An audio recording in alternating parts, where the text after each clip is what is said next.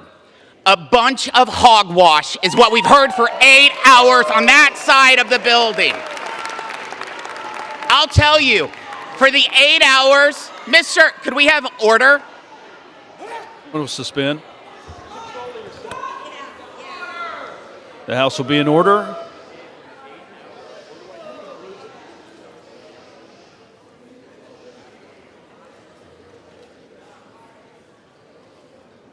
Thank you. He's recognized. Mr. Speaker, the 8 hours of hogwash that we just heard will not change the outcome that you will see very shortly when we deliver historic tax relief for working families, small business owners, and farmers. Mr. Look. Yeah. Mr. Speaker, I yield 1 minute to our great Speaker of the House, Mr. Mike Johnson.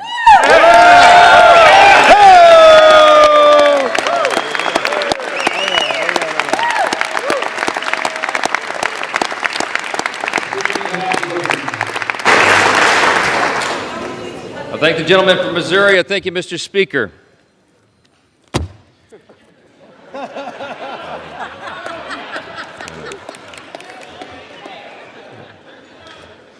You know, Ronald Reagan said one time that no speech should be longer than 20 minutes, and unlike the Democrat leader, I'm going to honor my colleague's time and be a little more brief than that, all right?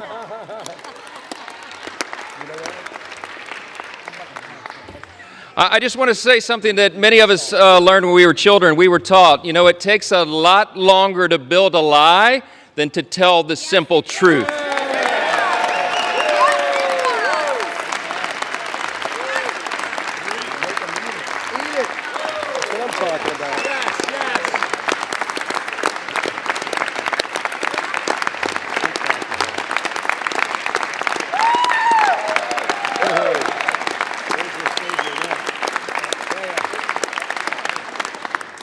My friends and colleagues on both sides of the aisle, we've waited long enough. Some of us have literally been up for days now.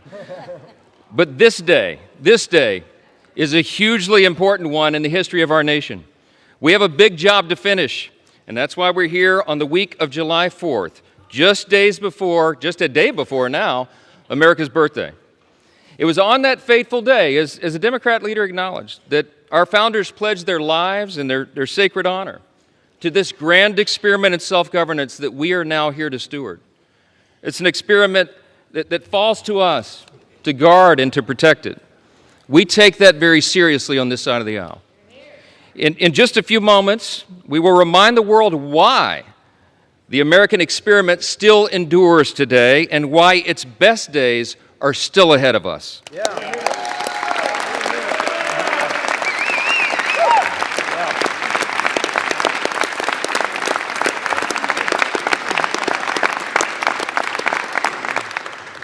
Mr. Speaker, with one big, beautiful bill, we are going to make this country stronger, safer, and more prosperous than ever before.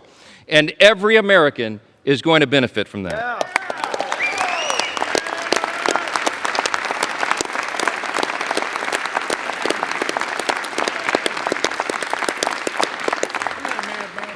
Today, we are laying a key cornerstone of America's new golden age.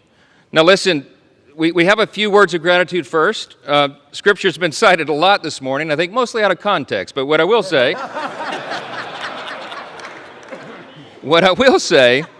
one thing that we know about Scripture is that we're supposed to give honor where honor is due, and that's what we do on this side of the aisle. I want to thank every single member of the House Republican Conference for their pouring their time and their heart and their expertise and experience into this process. I want to thank all of our amazing staff members, all of them. Yes.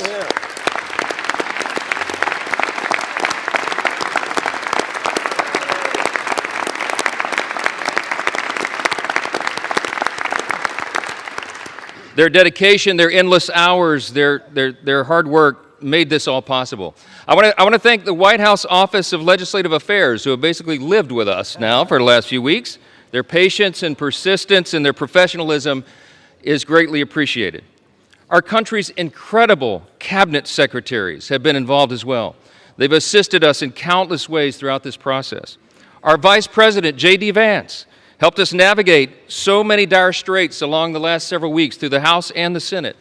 And of course, our bold, visionary, fearless President, Donald J. Trump.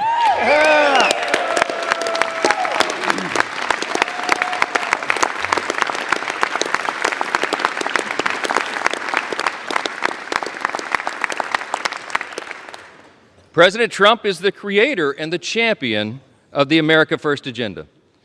We will deliver upon that today. We come a long way. We come a long way. We began this process really about 15 months ago. We had a sense and we believed that we would have unified government. We would have this moment where the Republican Party would be given control of the White House and the Senate and the House. And we determined to ourselves that we would not waste that historic opportunity. We've had spirited debates, we've had months of deliberation, and now we are finally ready to fulfill our promise to the American people. That's what we are doing today. Now, look, before I respond to the allegations from across the chamber, I just want to take us back to a day that most of us will remember so very fondly for the rest of our lives, and that's November 5th of 2024. That was Election Day, a fateful one for America. The reason that was so important, the reason it was such a turn in history is because the American people spoke with unmistakable clarity. We sensed it as we were all out campaigning. We saw that there would be a demographic shift in America, and that is exactly what the election yielded.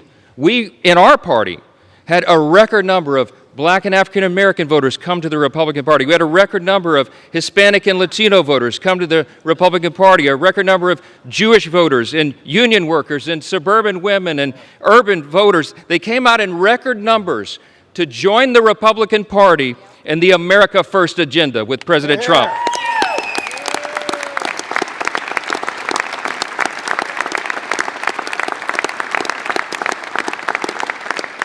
That election was decisive. It was a bellwether. It was a time for choosing. And I tell you what, the American people chose overwhelmingly. They chose the Republican Party. And the reason they did that, they didn't come hesitantly. They came with hopeful anticipation. You know why? Because this is not your father's Democratic Party, okay? Amen. They went so far, full speed to the far left. And their radical, woke, progressive agenda, that nonsense that they tried to push on the people, was rejected by the people. Yeah.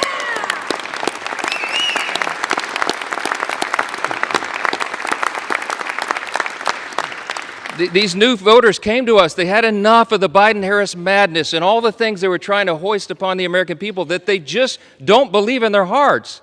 And they were hopeful. They came to us with hope. They wanted us to restore common sense and accountability, and we promised to them that we would do just that. Those new demographics came to the Republican Party because of open borders wreaking havoc on their communities. They came because of weakness at home that fueled instability abroad, and because trillions in reckless spending put the price of gas and groceries further out of the reach for hardworking Americans. It wasn't right. President Trump and our Republican majority in Congress are fixing all of that right now. President Trump said this week, we're the hottest country in the world again.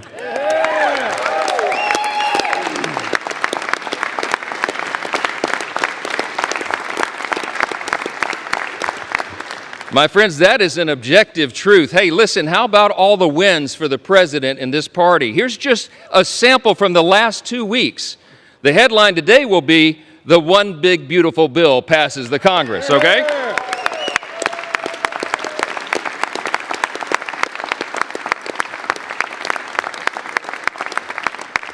You got to hold your applause. There's too many wins. Are you tired of winning yet? No! Fourth jobs report in a row exceeds expectations. A sample of the headlines. Lowest monthly border encounters in U.S. history. We closed the border.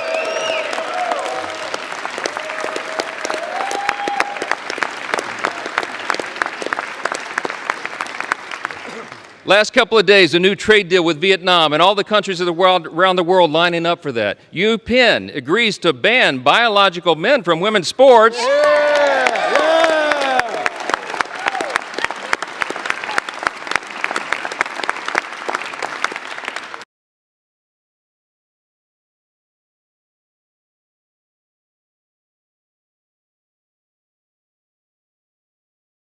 And they ought to give a personal apology to every female athlete impacted by that nonsense. Gas prices are at a 4-year low, my friends. The Air Force and Space Force both hit their 2025 recruiting goals 3 months early. Israel is agreeing to a 60-day ceasefire with Hamas. Successful strike on Iranian nuclear sites handles that problem. That's exactly right.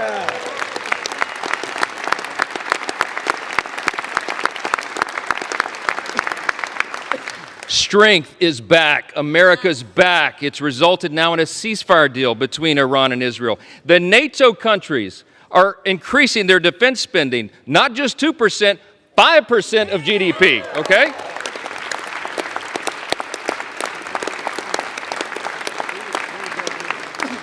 The president got in charge and got a Rwanda-Congo peace deal. The Supreme Court ended nationwide injunctions. How about that?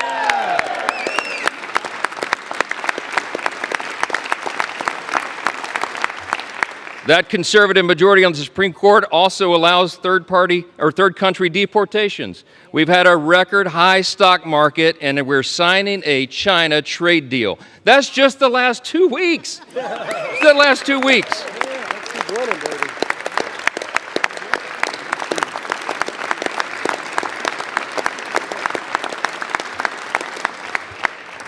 So many simple truths to share and so little time to do it, because I want everybody to have a break here.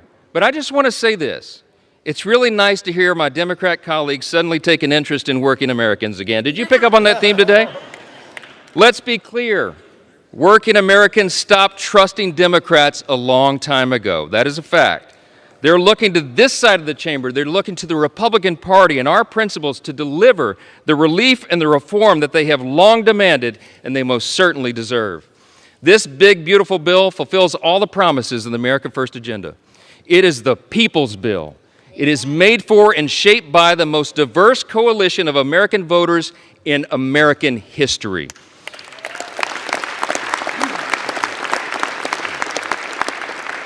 Today, we are making the dream of a government that puts the American people first a reality. A reality.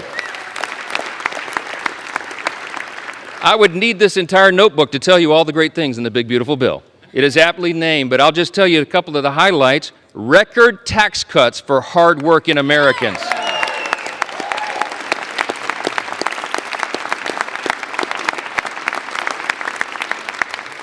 Historic savings at the same time to end reckless spending. We got energy dominance coming back to power our future. We have a secure border to protect American families. We have a strong military to restore peace through strength. And we have a government that is now accountable and responsive to the people once again. That's what we're delivering.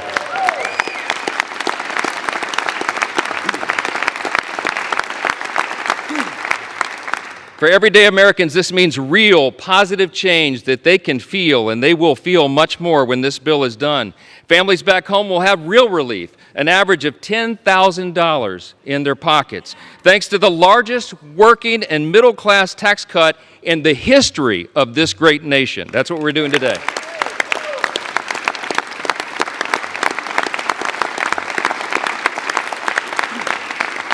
You got hardworking Americans like our waiters and our bellhops and our hairstylists. They're going to keep 100% of their tips and overtime pay. That is money they earned. It does not belong to the government. It belongs to them, and they deserve to keep it.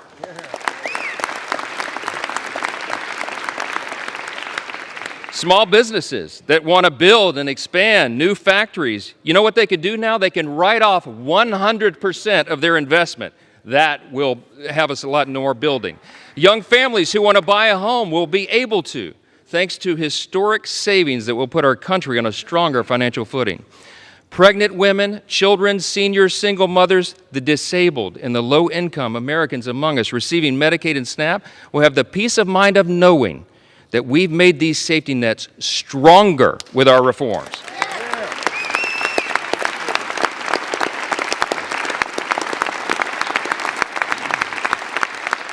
See, when Republicans are in charge, we bring common sense. We're going to make sure that Americans who do need and deserve those critical programs won't have to compete against people who can work but choose not to do so. That's not right.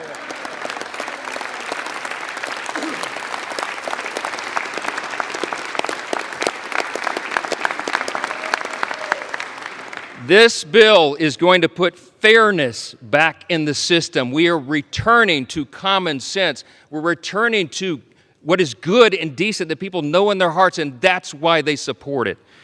More Americans will be working, volunteering, and serving their communities because modest, common sense work requirements will restore dignity and purpose to those on taxpayer-funded benefits. The bill will also mean that safer streets are available in every zip code around the country because our border will remain fully and totally secure.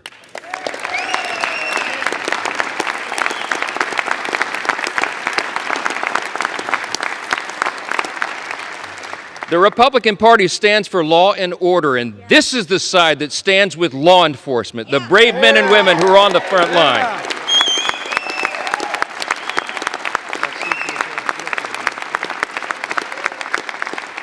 The idea that those who put their own lives on the line to protect us would be assaulted for doing their jobs is unconscionable.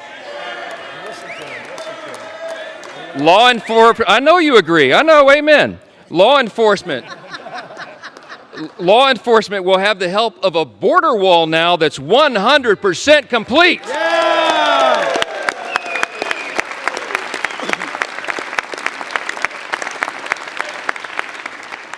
Our immigration enforcement officers will get a boost from more manpower and resources and detention space so that detained illegal aliens are not released back into the streets like they were for the last 4 years.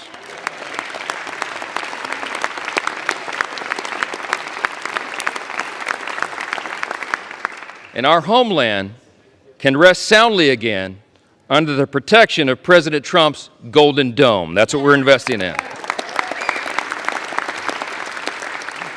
Look, any of these individual achievements would be historic victories for a Republican Congress or any Congress. And today we're delivering on all of them in one big, beautiful bill. That's what Americans can count on when we pass this legislation, and that's exactly what Democrats will vote to oppose today. That's a fact. We didn't write this bill for the Democratic Party or the elites or the media. This bill is for hard-working Americans, and they deserve it.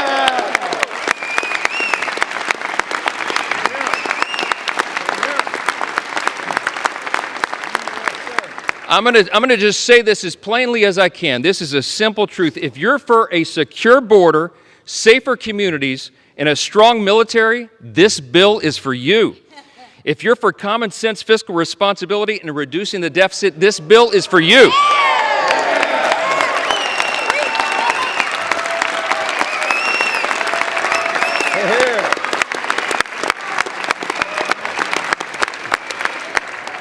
If you're for fair and lower taxes, bigger paychecks, affordable gas and groceries, and restoring dignity to hard work, this is the bill for you.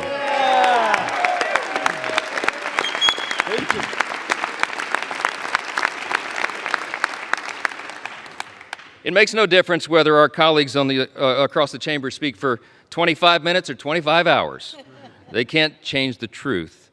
And today was about performance for some of them. But today for us is about results. Results that improve the lives of Americans, regardless of their race, religion, color, or creed. It does not matter.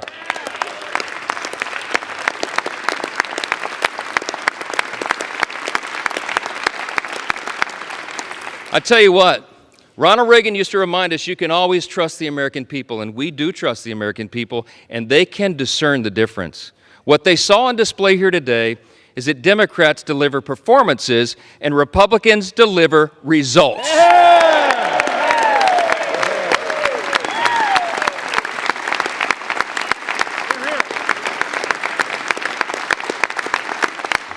Today, my friends, we are ready now. We are going to deliver what we were sent here to do, and every American will benefit from it. In 1793, just steps from where we stand today, President George Washington laid the first cornerstone of the United States Capitol. Over 50 years later, on July 4th again, members of this body gathered once again to lay a second cornerstone. Once more on July 4th, at the height of the Cold War, Congress laid a third cornerstone. And this week, with this vote today, on our nation's birthday being tomorrow, we lay a fourth. With this bill, we can vote as stewards of that great legacy that we have inherited in this extraordinary nation that we are blessed to live in. We can lay another sturdy foundation for the future of this country, a future where working Americans can feel relief, where government can finally start living within its means again, and where the United States is safer, stronger, and more prosperous than ever before. That's right. Now, I'm going to say this as they mock America and mock everything and mock the bill. We'll see how the people feel about that. Yeah.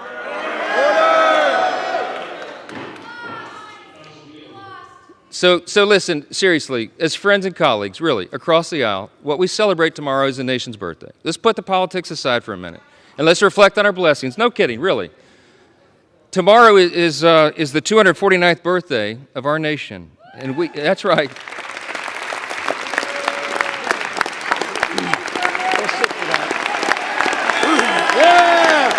USA! USA! USA! USA! USA! USA! USA! USA! USA! USA! USA! USA! I mean this sincerely. I thank my colleagues for standing. We all should be united in that. We are. We have squabbles, we have partisan debates and all of this, but at the end of the day, we're all Americans, man. And we gotta believe that. We gotta know it. We gotta recognize that we live in the greatest nation in the history of the world. It's not even close.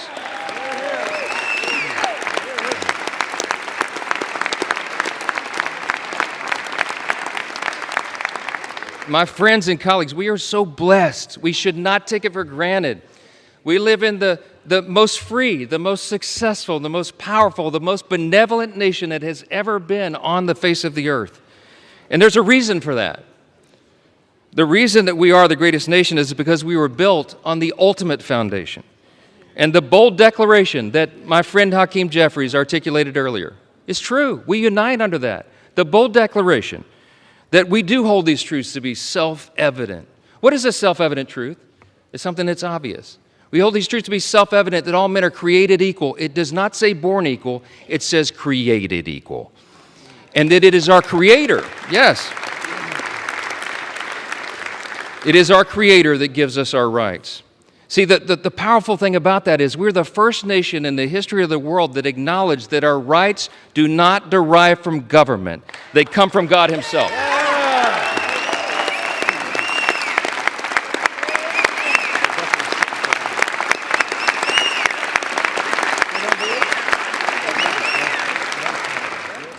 You see those words up there, that motto, it says, "In God we trust," right above the speaker's rostrum. You know, a previous Congress put that there in the early 60s in the height of the Cold War. There's a little visitor's guide that people get when you do tours late at night. You've probably seen your constituents and visitors and friends get the guide. If you turn, I think it's about to page 21. It explains why that's there. And it says, Congress voted to put that there as a rebuke to the Soviets' worldview at the height of the Cold War. Why? Because communism, socialism, find their root in Marxism. And Marxism begins with the belief that there is no God. It's wrong. And this Congress made us stand those many years ago, and we should do it again. We're different, we're distinct, we're exceptional, because we acknowledge that right there, our motto.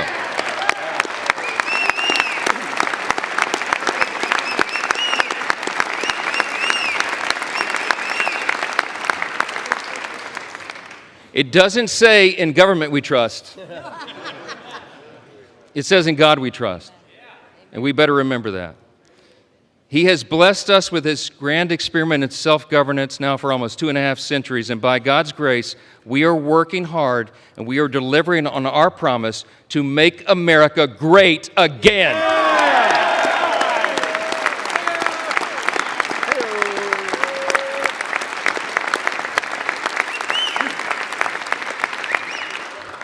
This is without a doubt the most important vote of this Congress, and I think this may be the most important vote that any of us take in our entire lifetimes. And everybody better remember it, however you vote today. My friends, the President of the United States is waiting with his pen. The American people are waiting for this relief. We've heard enough talk. It's time for action. Let's finish the job for him. Vote yes on the bill.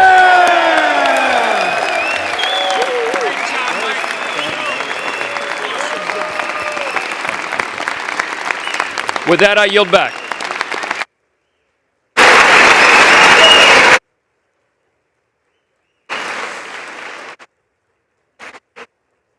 The gentleman yields, and all time for debate has expired.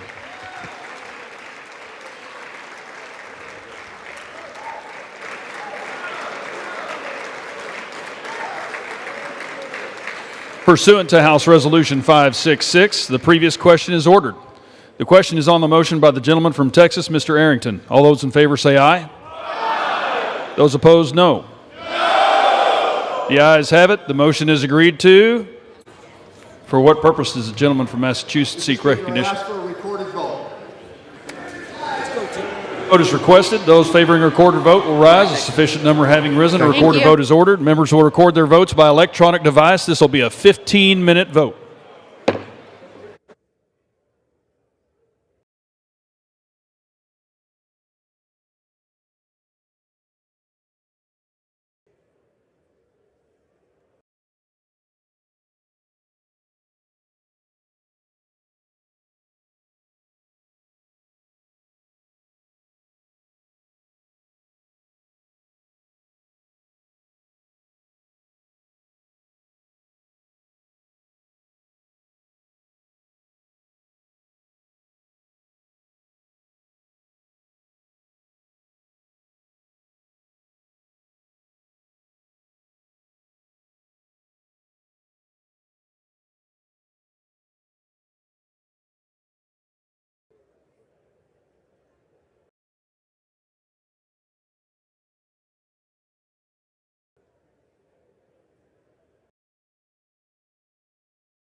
Members voted. Or wish to change a vote? No.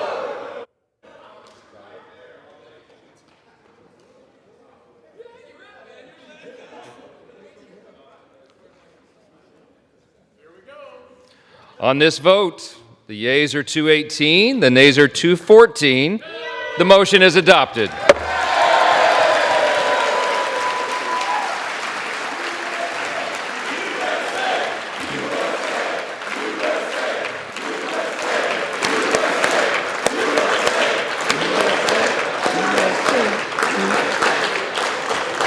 Without objection, the motion to reconsider is laid on the table.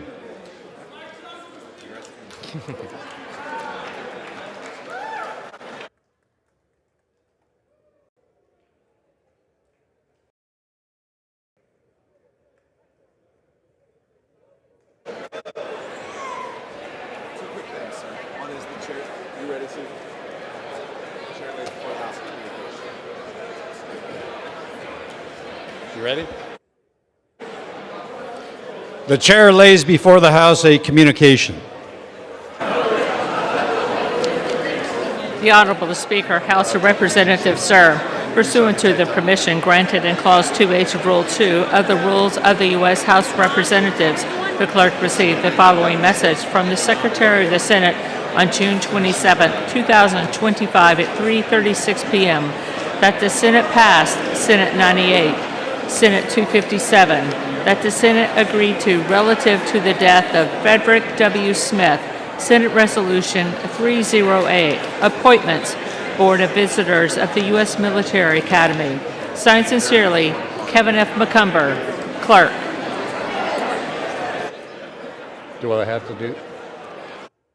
To Clause 13 of Rule 1, the House stands adjourned until 10 a.m. on Monday, July 7, 2025.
The way is plain, peaceful, generous, just. A way which, if followed, the world will forever applaud. And God must forever bless. That's presidential leadership. That kind of leadership is missing in the United States of America right now. Exhibit A is the fact that at President Trump's urging, Mr. Speaker, our House Republican colleagues are here ready to rubber stamp, recklessly rubber stamp legislation that will rip health care away from more than 17 million Americans. That's not leadership. That's not the leadership that this country deserves. But that's what the American people are experiencing because of Republican rule here in Washington, D.C. Yet we know, Mr. Speaker, that things can be different.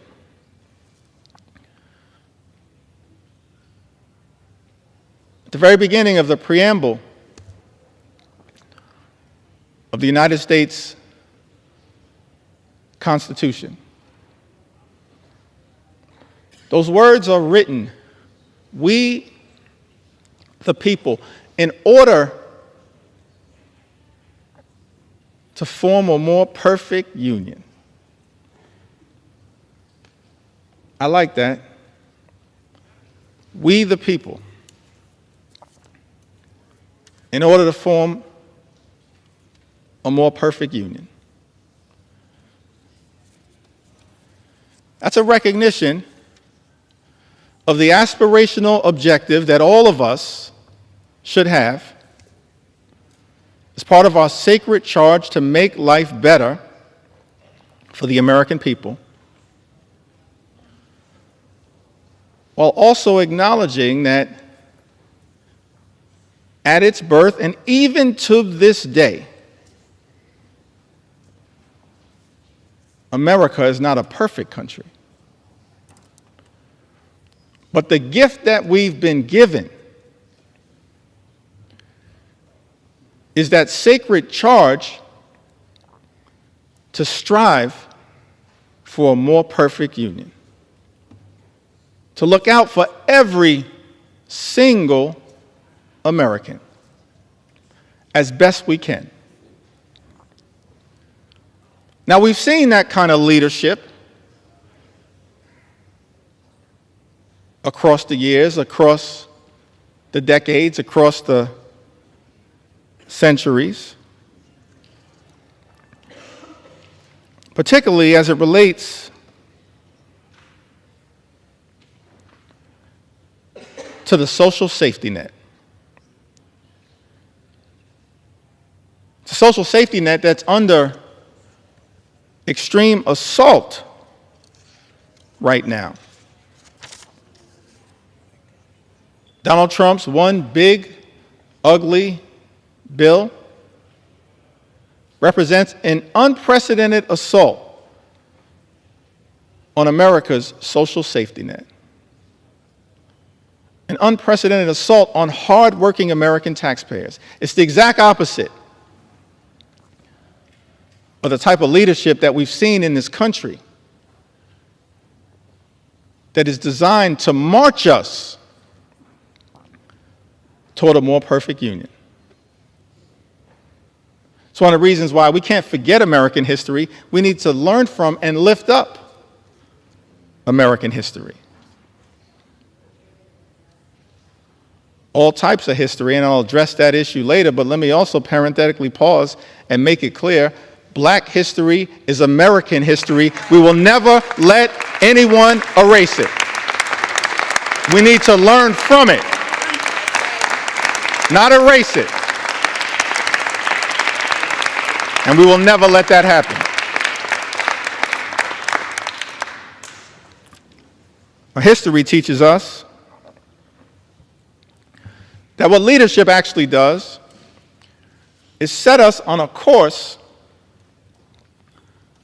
toward a more perfect union. And leaders have recognized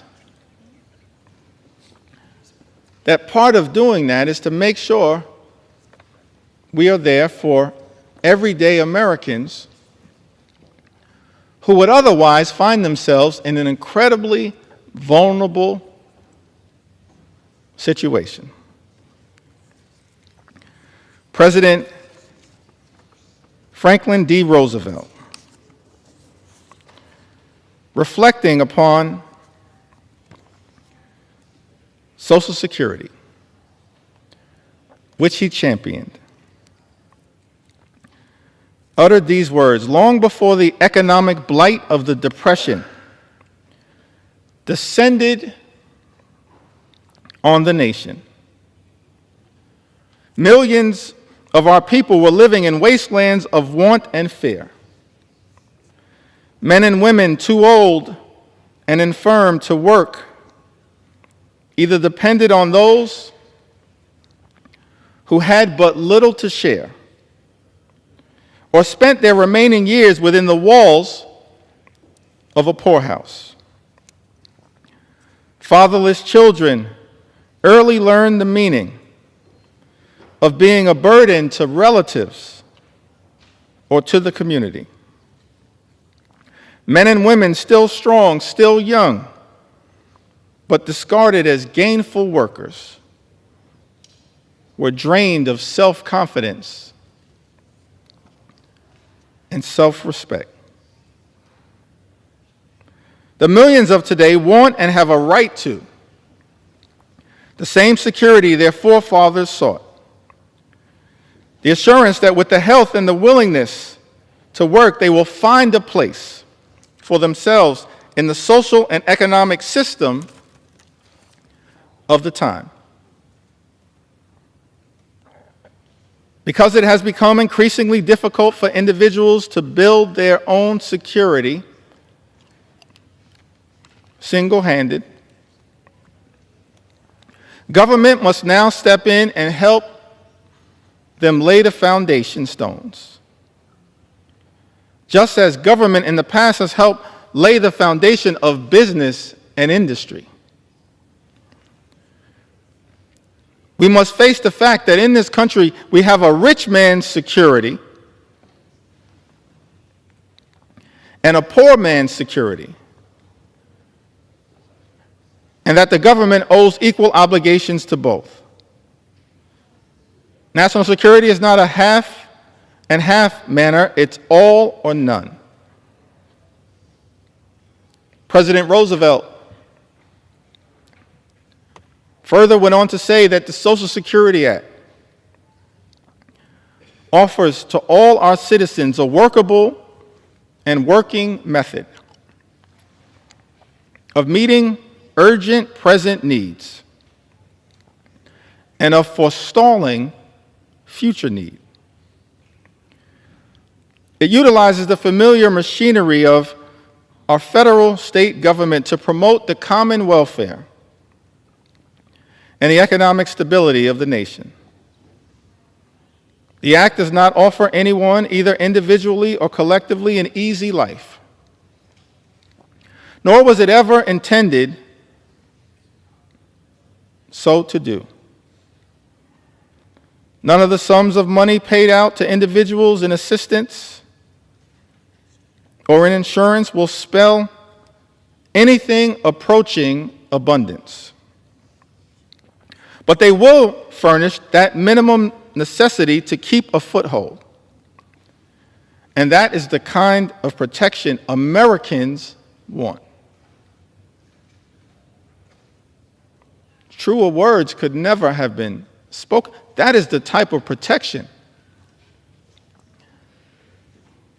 that we should be building upon here in the United States Congress, not undermining.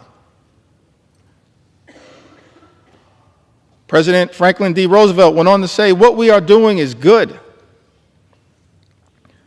but it is not good enough. To be truly national, a Social Security program must include all those who need its protection. Today, many of our citizens are still excluded from old age insurance and unemployment compensation because of the nature of their employment. This must be set aright, and it will be.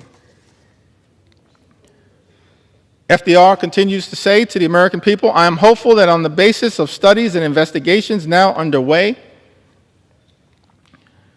the Congress will improve and extend the law. I'm also confident that each year will bring further development in federal and state Social Security legislation. And that is as it should be."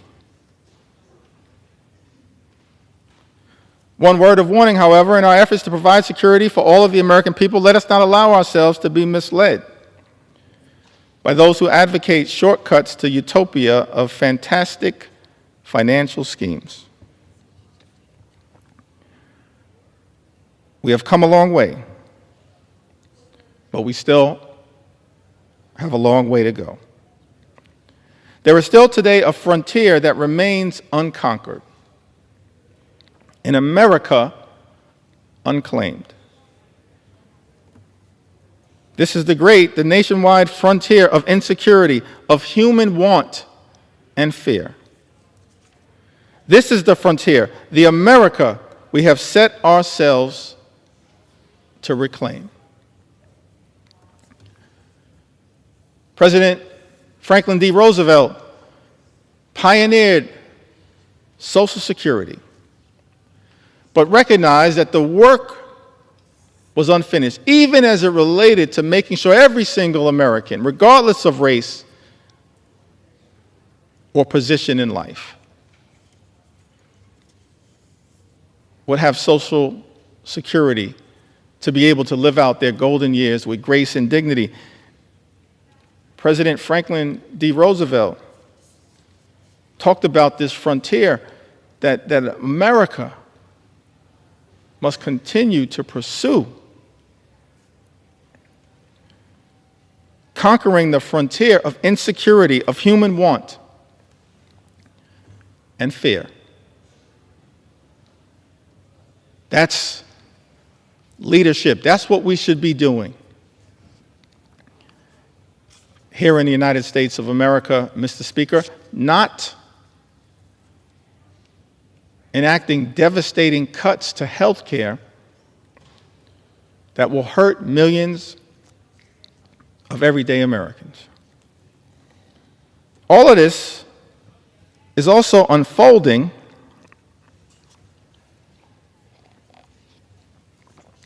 in an environment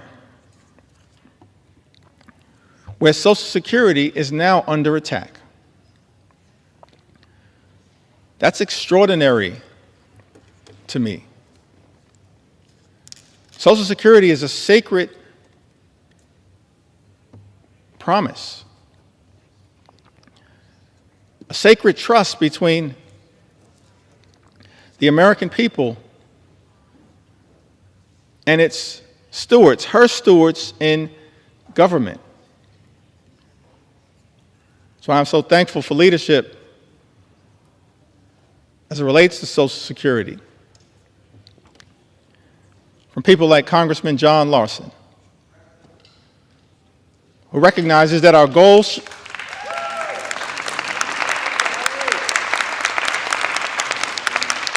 recognizes that leadership is not attacking Social Security. We as House Democrats, led by John Larson, are determined to protect and strengthen Social Security for the American people. Keeping FDR's promise of conquering that frontier of financial insecurity. That's what we should be doing here in the United States Congress, not attacking the social safety net, Mr. Speaker. Many of my colleagues on the other side of the aisle, they constantly call things like Social Security and Medicare entitlement programs. I think they label Social Security and Medicare entitlement programs, and by the way, as a result of this one big ugly bill, Medicare will be cut potentially by more than $500 billion, the largest cut to Medicare in American history, set in motion by Donald Trump's one big ugly bill, and now co-signed, it appears, by House Republicans. Mr. Speaker, House Republicans who've also co-signed this extraordinary assault on Social Security, closing offices, cutting off access to phone service, making it harder for seniors to access their hard-earned benefits. Social Security is not an entitlement program. Medicare is not an entitlement program, Mr. Speaker. I learned this very early on in life. When I was 15 years old, I secured my first job. I was a messenger traveling from office to office in Midtown Manhattan, delivering mail, delivering packages. I was just a sophomore at Midwood High School in Brooklyn, my first job, earning minimum wage, $3.35 an hour. Thankful for that money, having been raised by my mom and dad in a working class neighborhood in central Brooklyn, $3.35 an hour, coming of age in the middle of the crack cocaine epidemic in central Brooklyn. And I couldn't wait to get my first check. And I was told that because I was working part-time and I was a high school student, that the money that I made would not be taxed. And so as I was anticipating that first check, I multiplied the amount that I was making, $3.35 per hour, by the number of hours that I expected to work during that pay period. I calculated the total, and Mr. Speaker, that money was already spent. I couldn't wait to go to Albee Square Mall in Brooklyn and get some new sneakers so I could look fresh like Run DMC. Money was already spent, Mr. Speaker, because I was told that as a high school student working part-time, my first job, the money that I would make would not be taxed. And then I got my first check.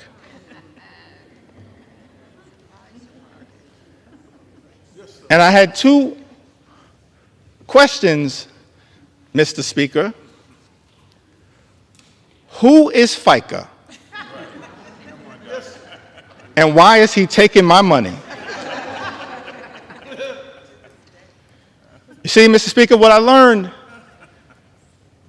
is that every single American, from your first job to every single job that you hold until your last job. Pays into Social Security and Medicare through FICA.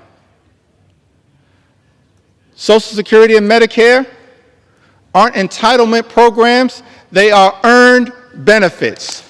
Earned benefits that people work hard for, earn throughout their entire life, and that they deserve. So keep your hands off Social Security and Medicare, the earned benefits of the American people. Hands off these earned benefits. Extraordinary that as a result of this one big ugly bill, Medicare could be cut by more than $500 billion, and these earned benefits of the American people could be jeopardized. Others have noted that because of Donald Trump's one big ugly bill, the insolvency of Social Security and Medicare could be accelerated. This is the exact opposite of that sacred charge that President Franklin D. Roosevelt articulated to the nation as he reflected upon the important first step that was taken with the establishment of Social Security. He's not the only one. This is a great country, an exceptional country. So many examples of what leadership actually looks like. Leadership that we are not seeing right now from the majority in the House of Representatives. Leadership that we did not see on the Republican side of the aisle in the United States Senate in passing this disgusting abomination, and certainly we're not seeing this level of leadership coming out of 1600 Pennsylvania Avenue. But I'm thankful that we have examples of leadership echoing throughout our history that we can reflect upon and be inspired by as we navigate our way through these challenging times. President Truman, from the great state of Missouri, Emanuel Cleaver's state, the good Reverend Dr. Emanuel Cleaver, my friend and my mentor, President Truman, shortly after ending World War II, we're so thankful for the sacrifice and the bravery and the courage of the greatest generation. A few months after, he unexpectedly became president, replaced the great FDR. November 19th, 1945, he delivered a special message to Congress recommending a comprehensive health program. I want to read just a few of those words because it shows us what leadership actually looks like, what it sounds like, what it feels like to have presidential leadership that we in Congress should aspire to working with, as opposed to bending the knee to an extreme agenda reflected in this one big, ugly bill. President Truman said to this Congress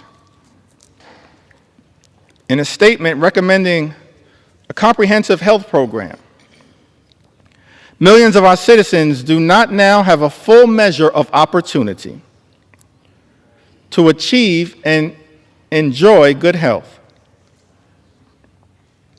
Millions do not now have protection or security against the economic effects of sickness. The time has arrived for action to help them obtain that opportunity and that protection. Truman goes on to say, President Truman goes on to say, our new Economic Bill of Rights should mean health security for all, regardless of residence, station, or race, everywhere in the United States of America. He says, regardless of residence, station, or race, that's presidential leadership. That brings people together, doesn't seek to divide us, which is what unfortunately is happening in the United States of America right now. President Truman goes on to say to Congress, we should resolve now that the health of this nation is a national concern, that financial barriers in the way of attaining health shall be removed, that the health of all its citizens deserves the help of all the nation.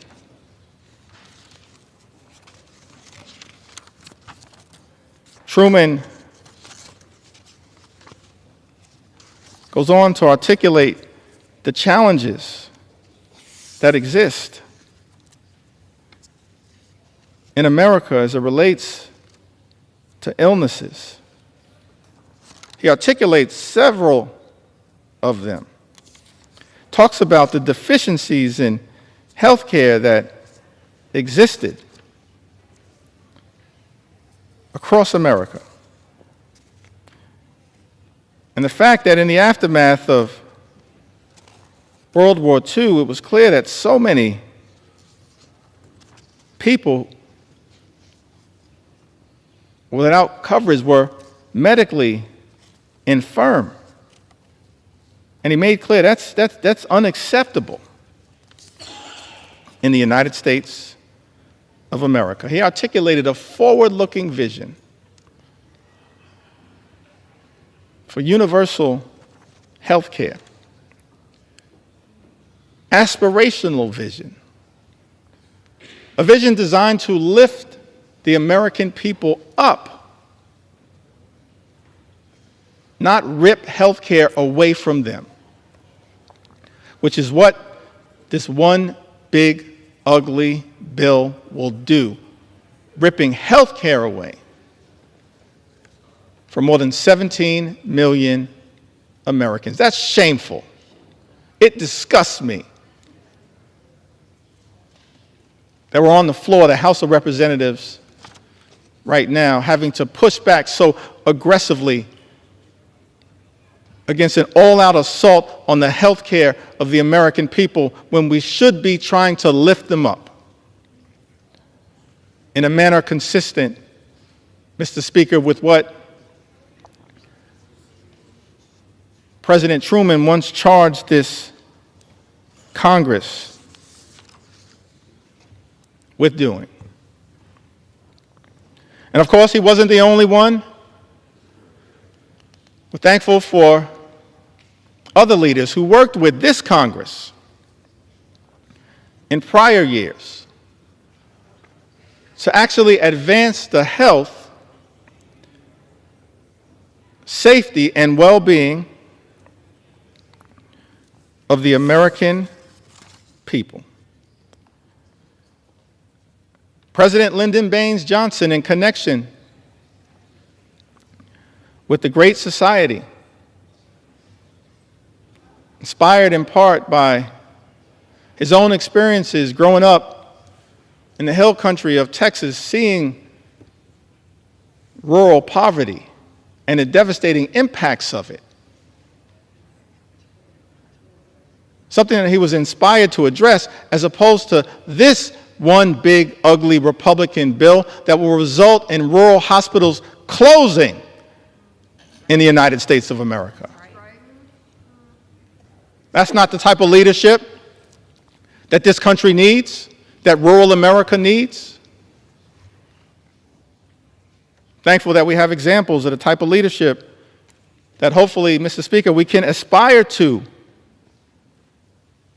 achieving in this country. President Lyndon Baines Johnson, in connection with the signing of Medicare and Medicaid, spoke to the American people. He said, because the need for this action is plain, and it is so clear indeed that we marvel not simply at the passage of this bill, but what we marvel at is that it took so many years to pass it. And I am so glad that Amy Forand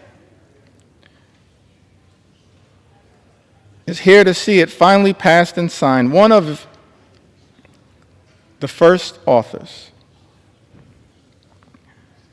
There are more than 18 million Americans over the age of 65. Most of them have low incomes.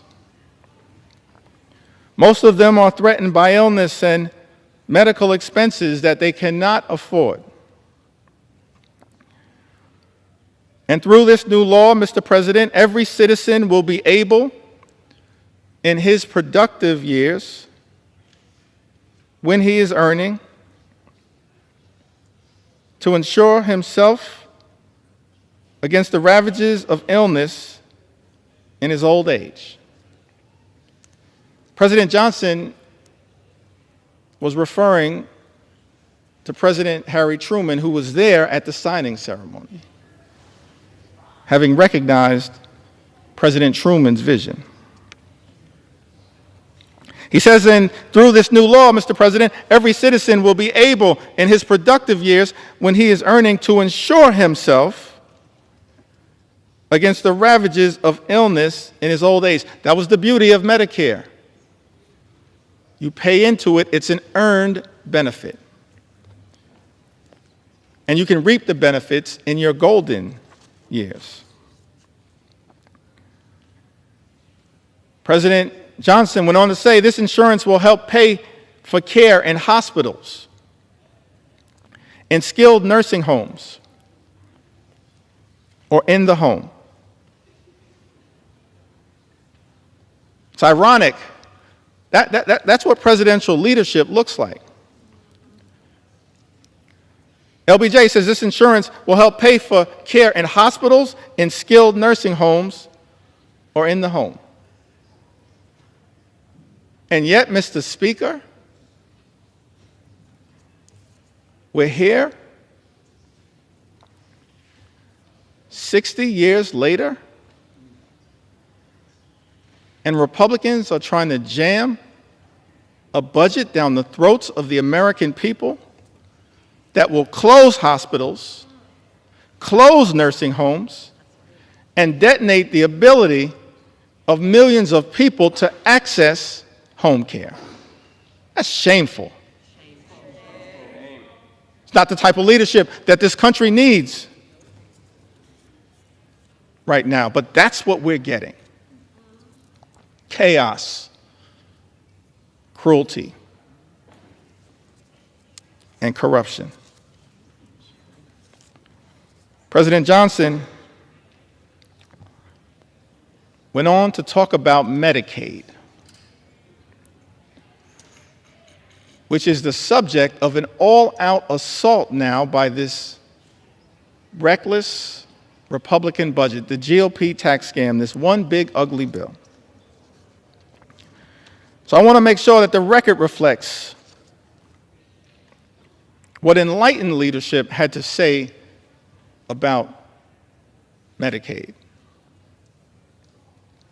The benefits under the law are as varied and broad as the marvelous modern medicine itself. If it has a few defects, such as the method of payment of certain specialists, then I'm confident those can be quickly remedied, and I hope they will be. No longer will older Americans be denied the healing miracle of modern medicine. No longer will illness crush and destroy the savings that they have so carefully put away over a lifetime so that they may enjoy dignity in their later years. No longer will young families see their own incomes and their own hopes eaten away. No longer will this nation refuse the hand of justice to those who have given a lifetime of service and wisdom and labor to the progress of this progressive country. Medicare and Medicaid benefit older Americans right now. People who have given a lifetime of service and wisdom and labor to the progress of this progressive country, as LBJ spoke to. And this bill, Mr. President, again, a nod to President Harry Truman, is even broader than that. It will increase Social Security benefits for all of our older Americans. It will improve a wide range of health and medical services for Americans of all ages. And then President Lyndon Baines Johnson leans in on the importance of Medicaid with a greater degree of precision. He says, but there is another tradition that we share today. Calls upon us never to be indifferent toward despair, commands us never to turn away from helplessness. It directs us never to ignore or to spurn those who suffer untended in a land that is bursting with abundance. And this is not just our tradition, or even the tradition of the nation. It is as old as the day it was first commanded. Thou shalt open thine hand wide unto thy brother, to thy poor, to thy needy in thy land. Is that what we're doing here today in the United States Congress? Opening our hands of grace and compassion and responsibility to our fellow Americans, our fellow citizens? No, that's not what Donald Trump's one big ugly bill is all about. It's an assault on everyday Americans to reward billionaires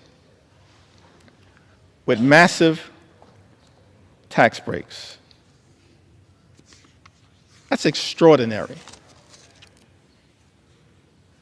President Clinton, in the 1990s, talked about the Children's Health Insurance Program. Program designed to make sure that children in this country would have access to the medical care they needed to live a life of dignity and respect. And it's extraordinary to me, Mr. Speaker, that in Donald Trump's one big ugly bill,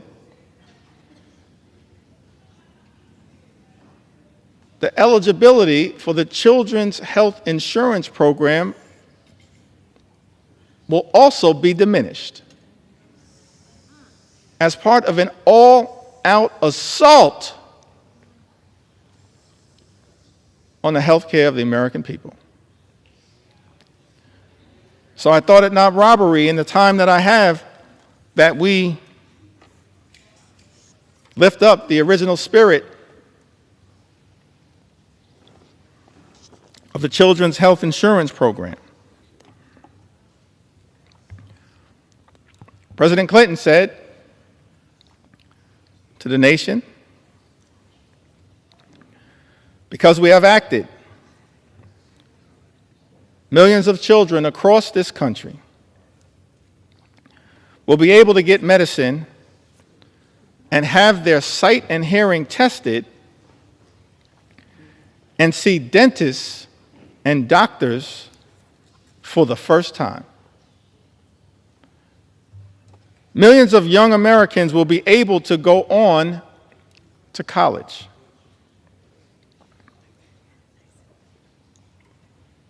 Millions of Americans not so young will be able to go back to school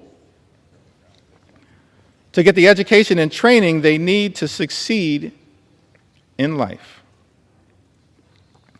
Millions of families will have more to spend on their own children's needs and upbringing. This budget is an investment in their future and in America's. You see, budgets are moral documents. And in our view, Mr. Speaker, budgets should be designed to lift people up.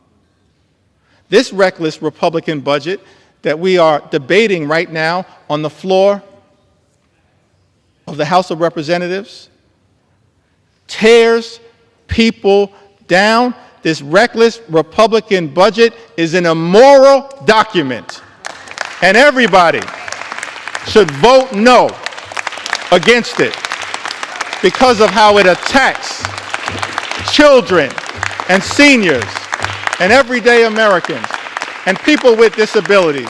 This reckless Republican budget is an immoral document. And that is why I stand here on the floor of the House of Representatives with my colleagues in the House Democratic Caucus to stand up and push back against it with everything we have on behalf of the American people. In the spirit of John Lewis, show up, stand up, and speak up for what we know is right. It's an immoral document that we're debating right now on the House of Representatives. This budget also represents an attack on the Affordable Care Act. For some reason, Republicans have been obsessed, Mr. Speaker, with attacking the Affordable Care Act. Gave it a nickname, Obamacare. But the great Jim Clyburn flipped the script and said, yes, it's Obamacare because President Barack Obama cares about the American people, just like we do as House Democrats. That's not what is being reflected right now on the other side of the aisle. We care about the American people. We care about their health. We care about their safety. We care about their well-being. And so I'm proud to stand here on the floor saying, yeah, we're going to continue to defend Obamacare until the very end, no matter what it takes. So President Obama spoke to this Congress as well. We talked about presidential leadership. We've seen it year after year, decade after decade, century after century. President Lincoln, President Roosevelt, President Truman, President Johnson, President Clinton, President Obama lifting up the American people. On the health care issue, so I think it's important that these words as well continue to echo out throughout America. President Obama said that there's still tremendous hardship all across the country. But there is a sense that we are making progress because of you. But even before this crisis, he of course speaks about the Great Recession. Even before this crisis, each and every one of us knew that there were millions of Americans across America, millions of people across America who are living their own quiet crises. Maybe because they had a child who had a pre-existing condition. And no matter how desperate they were, no matter what insurance company they called, they couldn't get coverage for that child. Maybe it was somebody who had been forced into early retirement, in their 50s, not yet eligible for Medicare. And they couldn't find a job. And they couldn't find health insurance, despite the fact that they had some sort of chronic condition that had to be tended to. And now we're on the threshold of doing something about it, he said to the United States Congress, Speaker Nancy Pelosi and others who were great partners in this effort. He said, and now we're on the threshold of doing something about it. We're a day away. This is aspirational leadership. After a year of debate,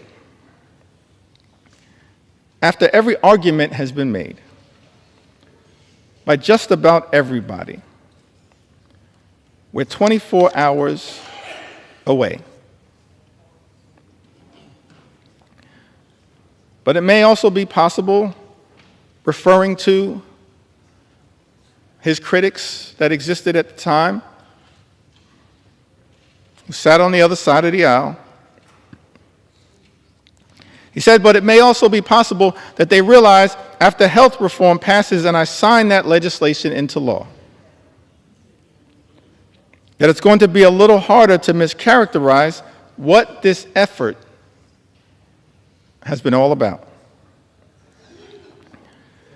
Because this year, small businesses will start getting tax credits so that they can offer health insurance to employees who currently don't have it. Because this year, those same parents who are worried about getting coverage for their children with pre-existing conditions now are assured that insurance companies have to give them coverage this year. Because this year, insurance companies won't suddenly be able to drop your coverage when you get sick, or impose lifetime limits or restrictive limits on the coverage that you have. President Obama went on to say, maybe they know that this year, for the first time, young people will be able to stay on their parents' health insurance until they're 26 years old. The Affordable Care Act was a tremendous step in the right direction. It's aspirational leadership. Tens of millions of Americans now have health insurance coverage as a result of the Affordable Care Act. But this reckless Republican budget, this one big, ugly bill that President Donald Trump has directed my Republican colleagues to sign off on,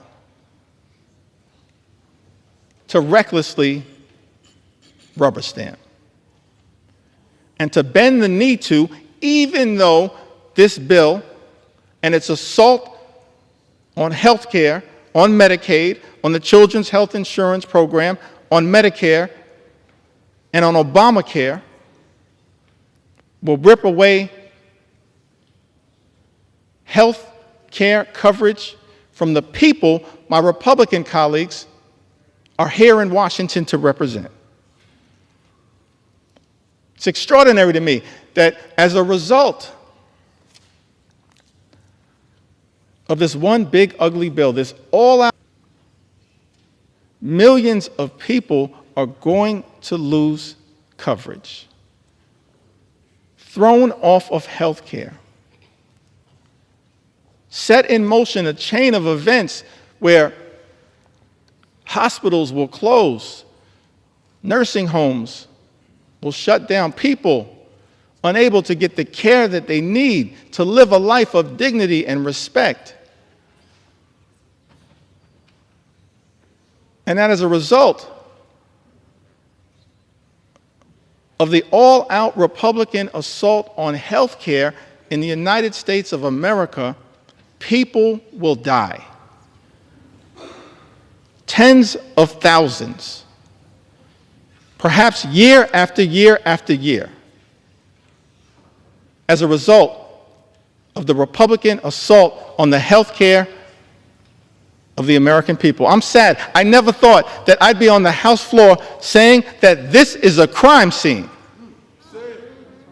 And House Democrats want no part of it. No part of it. It's a crime scene going after the health and the safety and the well-being of the American people. And Mr. Speaker, we want no part of it, which is why we're fighting so hard to stop it. Serving in the United States Congress on this glorious floor, having to be part of a crime scene. Shameful. All-out assault on the American people. President Biden worked hard with many of the people in this Congress who still serve to try to build upon this great legacy, this journey that we've been on, set in motion in modern American presidential history by FDR, inspired by the great vision of President Truman, enhanced in years that were cut short far too early by President Kennedy, and then powered in such an extraordinary way by President Lyndon Baines Johnson. Built upon aspirationally by President Jimmy Carter. And then advanced the Children's Health Insurance Program by President Bill Clinton. Furthered in such an extraordinary way by President Barack Obama. And then built upon and enhanced by President Biden. None of us are perfect, but that's part of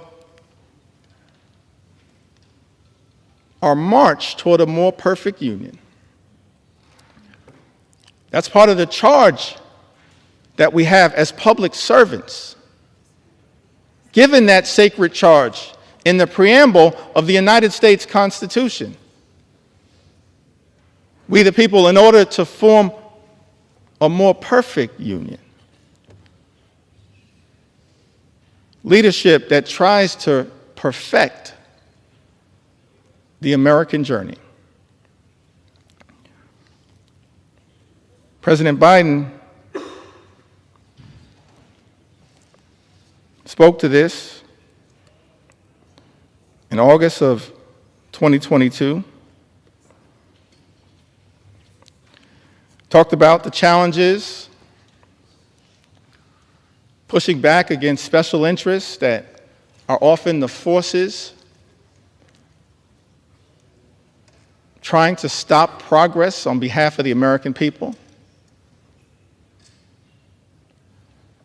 This one big, ugly bill is filled with giveaways to special interests here in Washington, D.C. I'm disgusted by that. It's not what lawmaking should be about. President Biden, reflecting upon the challenges of making progress on behalf of the American people, says in August of 2022, and yet we've not wavered. We've not flinched. We've not given in. Instead, we're delivering results for the American people. We didn't tear down, we built up. We didn't look back, we looked forward. This law that I'm about to sign finally delivers on a promise that Washington has made for decades to the American people. Guess what? We're giving Medicare the power to negotiate. The power to negotiate lower prices on behalf of the American people. This means seniors, President Biden goes on to say, are going to pay less for their prescription drugs, while we're changing circumstances for people on Medicare by putting a cap of a maximum of $2,000 per year on their prescription drug costs, no matter what the reason for those prescriptions are. That means if you're on Medicare, you'll never have to pay more than $2,000 a year.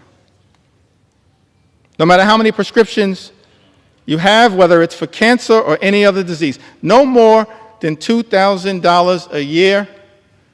I don't care who in this town is trying to take credit for something accomplished by others. President Joseph Robinette Biden did that. He did that.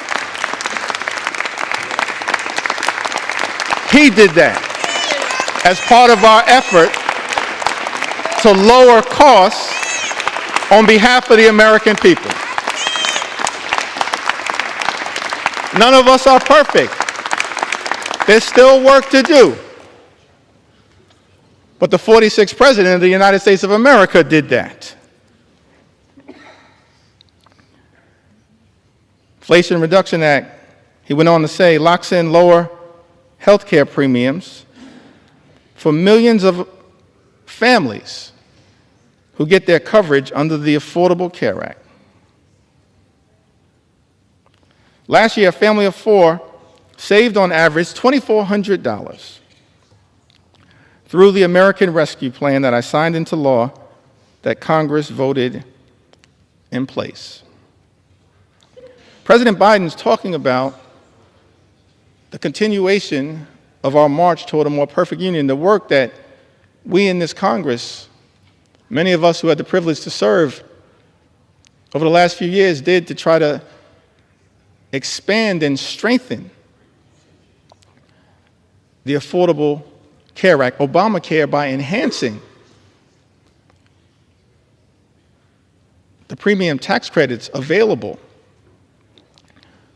so that millions of additional Americans would actually have the ability to get access to health care. And in this one big, ugly bill, Republicans are setting in motion the explosion of those tax credits that are designed to provide affordable health care coverage to the American people.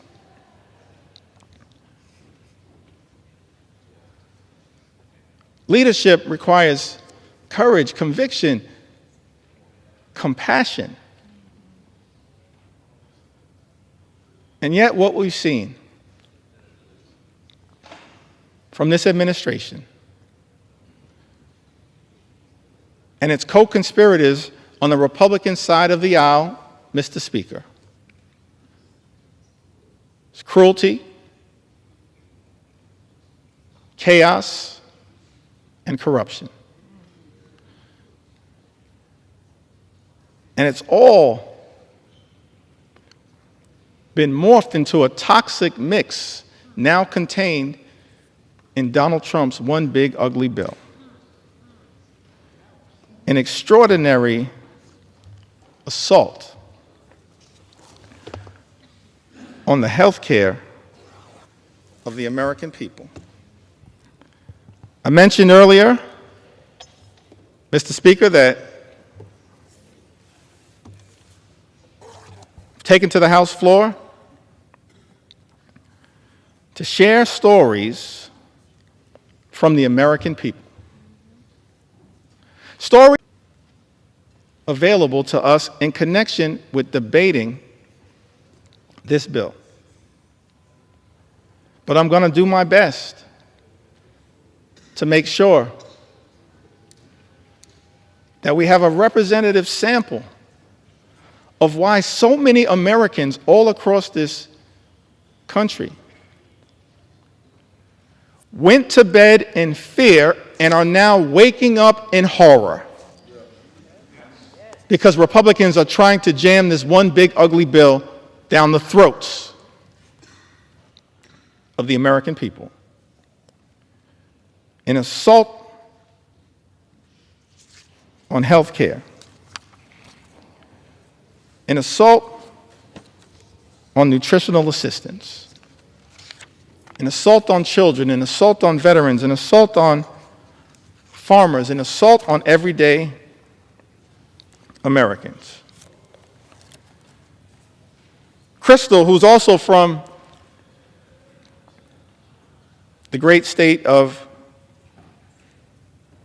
Alaska,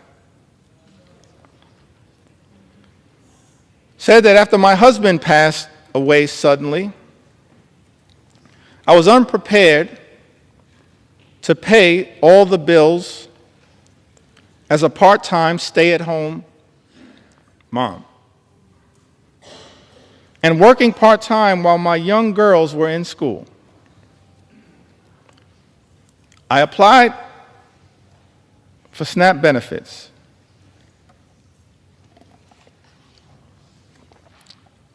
And was so thankful I received them, for it helped me so much. And I was so thankful it put food on our table. I didn't have to worry about how I was going to buy groceries while paying the other bills I had to take care of. The SNAP program has helped me many times, and through those times, I was struggling financially. And so I'm so thankful it was there when I needed it most. I am no longer on the program, but it was one of the biggest blessings in my life. During those hard years after my loss. Thank you to the government for helping me. We all need help at times in life. And I think this program should remain available to those who really need it, who are struggling. Thank you, Crystal, for sharing your story with us. Mr. Speaker, Talise wrote to us, lives in Alabama's 5th Congressional District, a district currently represented by Dale Strong, so thankful for the representation of my good friends Terry Sewell and Shamari Figures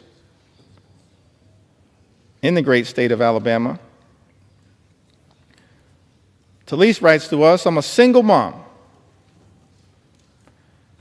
doing everything with my one income. My ex-husband refuses to pay child support or split the cost of anything related to my daughter.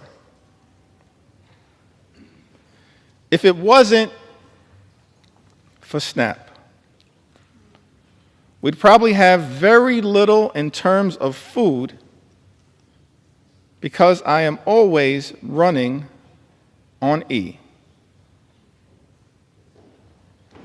I'm so beyond grateful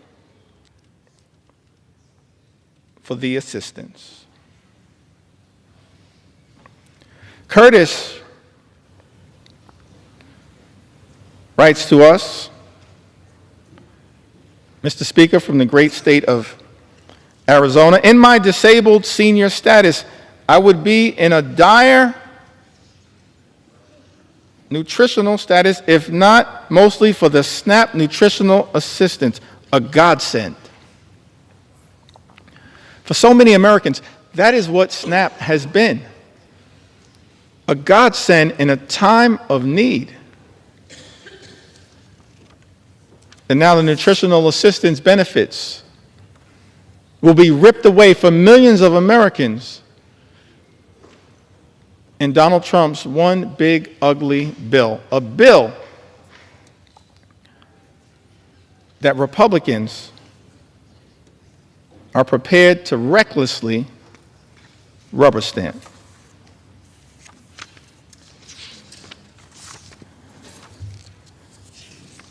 You also heard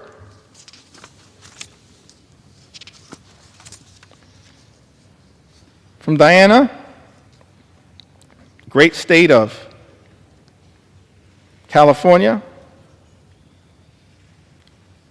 Diana writes, SNAP has helped my family tremendously during this difficult time.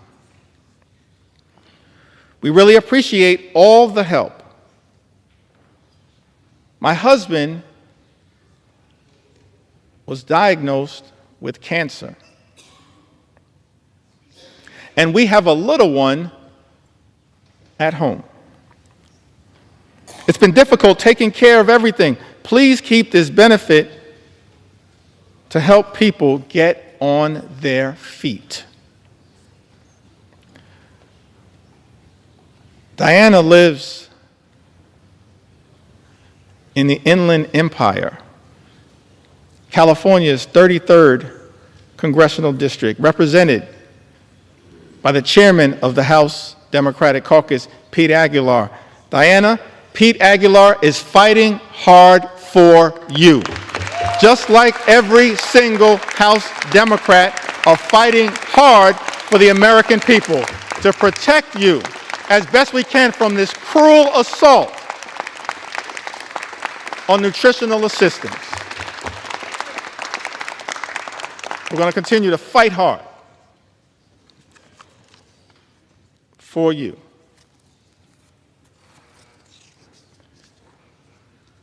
In Ohio, Julie writes to us, I'm so thankful for Amelia Sykes, Marcy Kaptur. Marcy Kaptur is the original gangster of the Ohio delegation. The longest serving woman in the history of the United States Congress, fighting hard on behalf of the people she incredibly represents, along with Amelia and Shontel Brown and Greg Landsman, and of course, y'all know I couldn't leave out my big sister Joyce Beatty.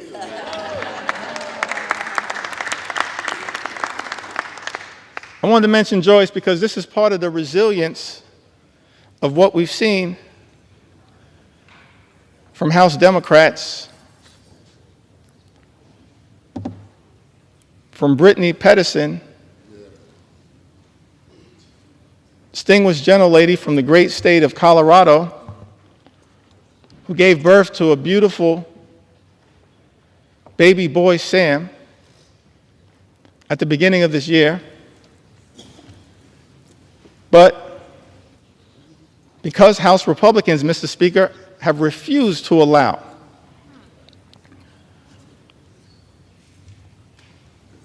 proxy voting, virtual voting, for expectant mothers and new mothers throughout this year, shortly after giving birth, Congresswoman Brittany Pedersen, each and every week, often with her baby boy, Sam, has come to the United States Congress to stand with House Democrats in defense of the American people.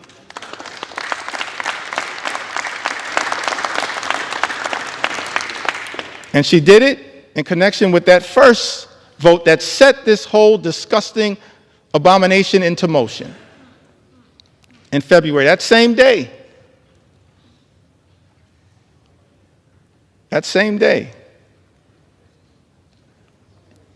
Kevin Mullins showed up to vote on behalf of the American people. Just like all of us continue to do, Kevin Mullins showed up to vote despite the fact that he had been experiencing multiple surgeries, was dealing with some complications.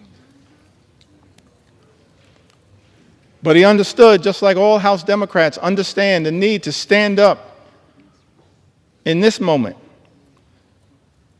and fight hard for the American people, the need to be here throughout this entire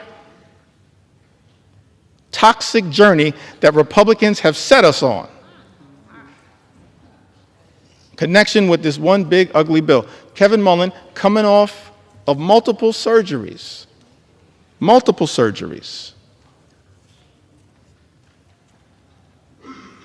rolled out of his hospital bed,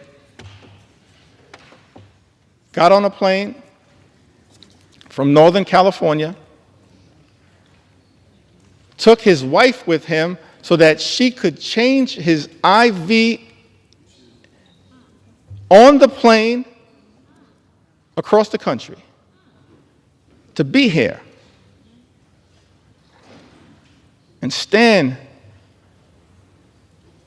with his sisters and brothers in the House Democratic Caucus family to push back against this one big ugly bill. I was so thankful, so appreciative to see the great Joyce Beatty, who's been battling some issues, working her way through them, putting off surgeries for as long as she could. And yet, perhaps against some of the advice that she may have received, understood, as she said in her own words, the importance of being here. And all time for debate has expired.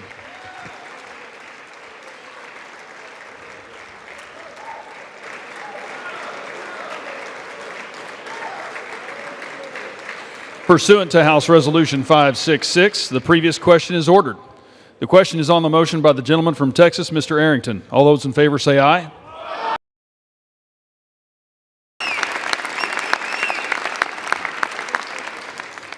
It doesn't say in government we trust. It says in God we trust. And we better remember that. He has blessed us with this grand experiment in self-governance now for almost 2.5 centuries, and by God's grace, we are working hard and we are delivering on our promise to make America great again.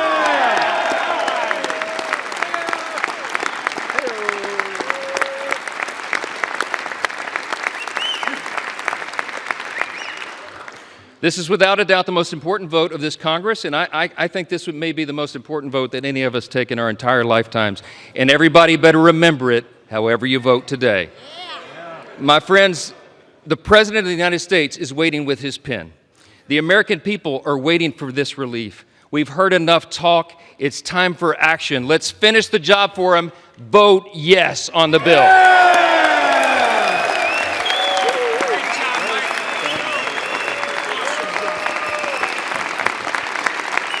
With that, I yield back.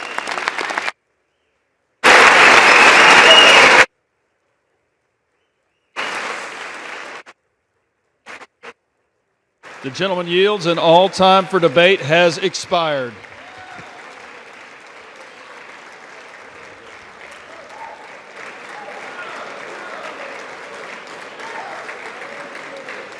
Pursuant to House Resolution 566, the previous question is ordered. The question is on the motion by the gentleman from Texas, Mr. Arrington. All those in favor say aye. Aye. Those opposed, no. No. The ayes have it. The motion is agreed to. For what purpose does the gentleman from Massachusetts seek recognition? I ask for a recorded vote. Vote is requested. Those favoring a recorded vote will rise. A sufficient number having risen, a recorded vote is ordered. Members will record their votes by electronic device. This will be a 15-minute vote.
Members voted.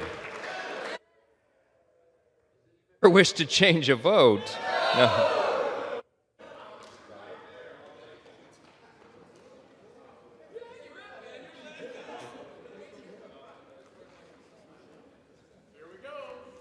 On this vote, the yeas are 218, the nays are 214.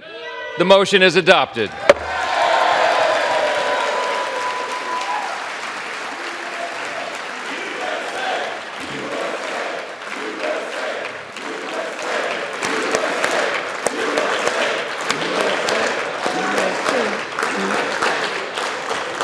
Without objection, the motion to reconsider is laid on the table.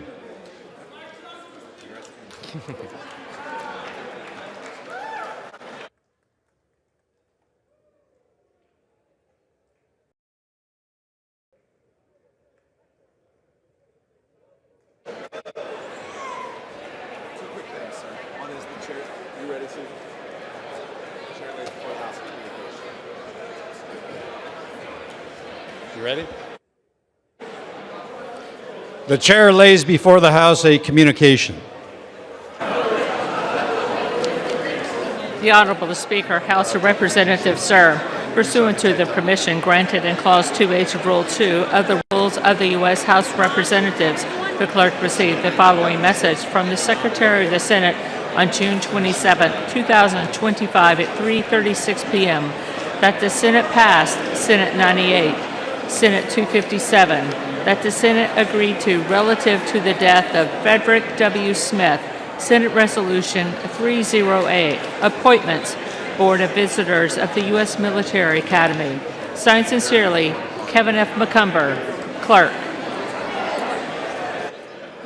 Do I have to do? To Clause 13 of Rule 1, the House stands adjourned until 10 a.m. on Monday, July 7, 2025.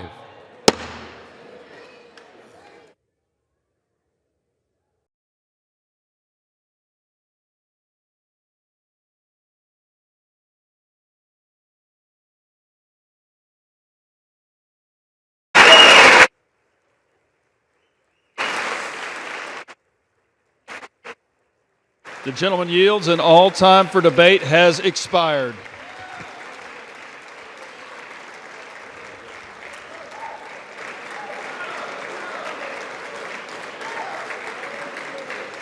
Pursuant to House Resolution 566, the previous question is ordered. The question is on the motion by the gentleman from Texas, Mr. Arrington. All those in favor say aye. Aye. Those opposed, no. No. The ayes have it. The motion is agreed to. For what purpose does the gentleman from Massachusetts seek recognition? Ask for a recorded vote. Vote is requested. Those favoring a recorded vote will rise. A sufficient number having risen, a recorded vote is ordered. Members will record their votes by electronic device. This will be a 15-minute vote.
Members voted.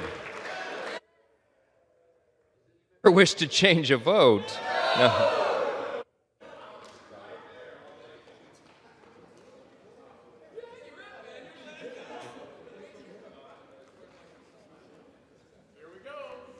On this vote, the yeas are 218, the nays are 214. The motion is adopted.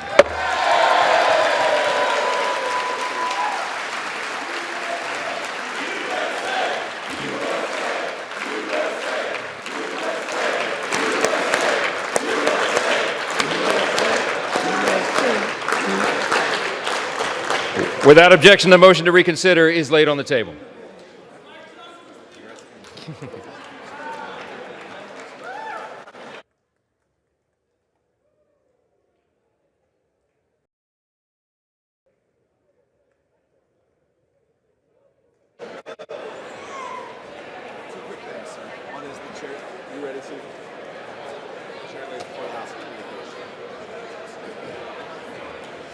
You ready? The chair lays before the House a communication. The Honorable Speaker, House of Representatives, sir, pursuant to the permission granted in Clause 2H of Rule 2 of the Rules of the U.S. House of Representatives, the clerk received the following message from the Secretary of the Senate on June 27, 2025 at 3:36 p.m. that the Senate passed Senate 98, Senate 257, that the Senate agreed to relative to the death of Frederick W. Smith, Senate Resolution 308, Appointments, Board of Visitors of the U.S. Military Academy. Signed sincerely, Kevin F. McCumber, Clerk.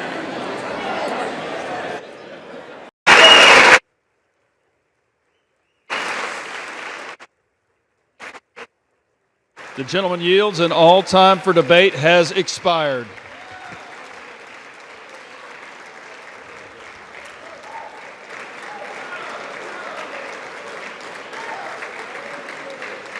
Pursuant to House Resolution 566, the previous question is ordered. The question is on the motion by the gentleman from Texas, Mr. Arrington. All those in favor say aye. Aye. Those opposed, no. No. The ayes have it. The motion is agreed to. For what purpose does the gentleman from Massachusetts seek recognition? Ask for a recorded vote. Vote is requested. Those favoring a recorded vote will rise. A sufficient number having risen, a recorded vote is ordered. Members will record their votes by electronic device. This will be a 15-minute vote.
Members voted. Or wish to change a vote? No.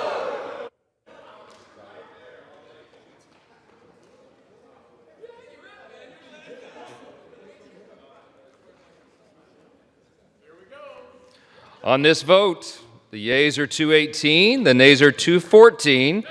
The motion is adopted.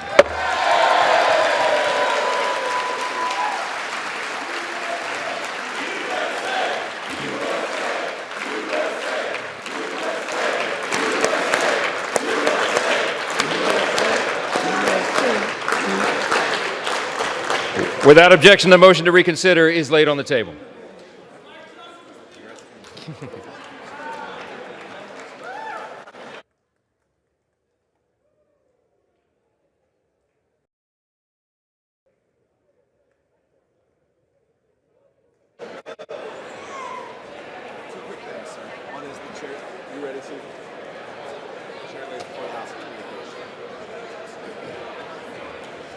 You ready?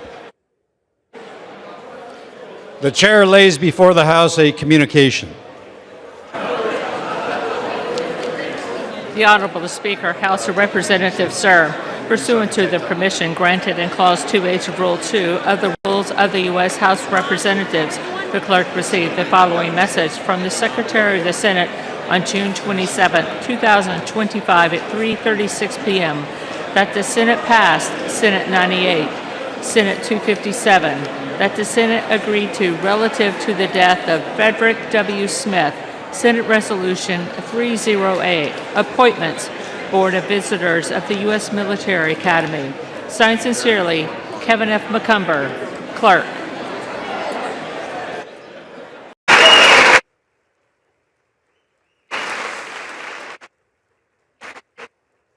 The gentleman yields, and all time for debate has expired.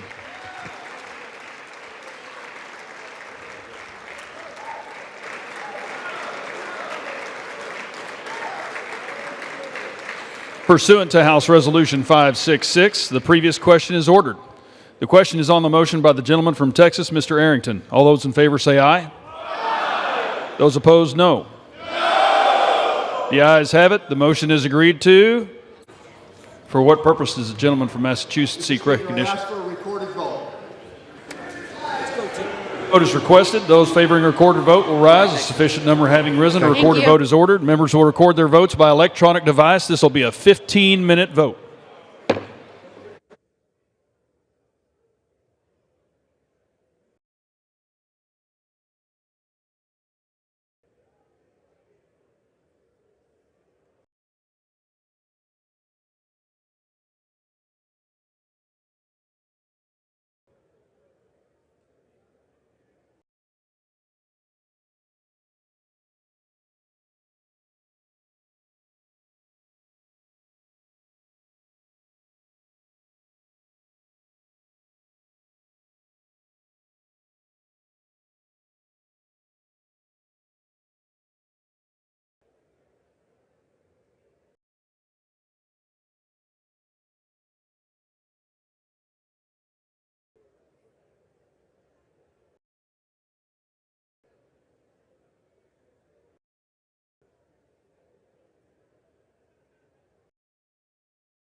Members voted. Or wish to change a vote? No.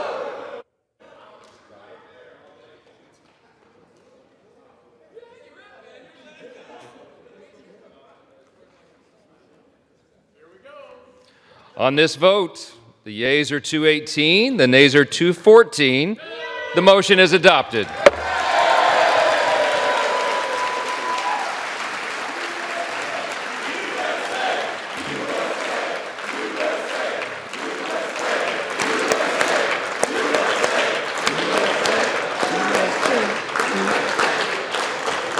Without objection, the motion to reconsider is laid on the table.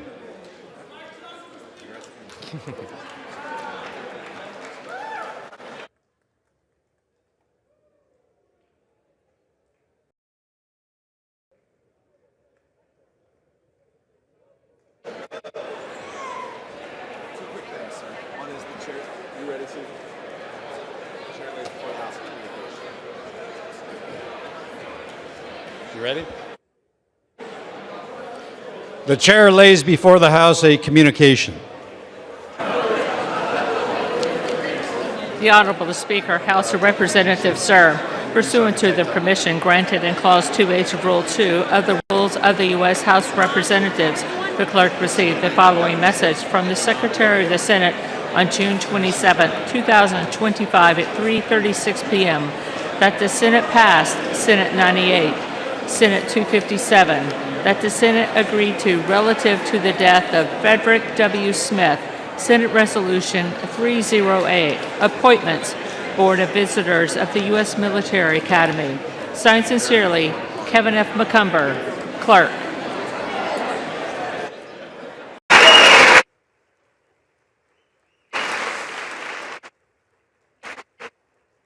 The gentleman yields, and all time for debate has expired.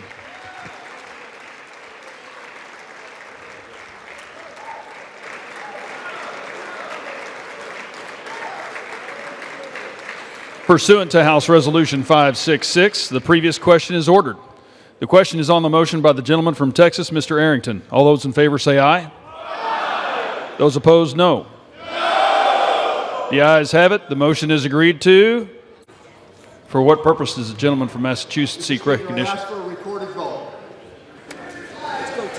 Vote is requested. Those favoring a recorded vote will rise. A sufficient number having risen, a recorded vote is ordered. Members will record their votes by electronic device. This will be a 15-minute vote.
Members voted.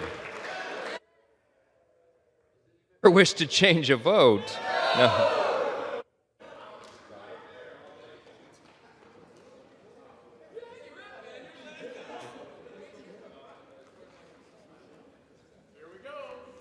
On this vote, the yeas are 218, the nays are 214. The motion is adopted.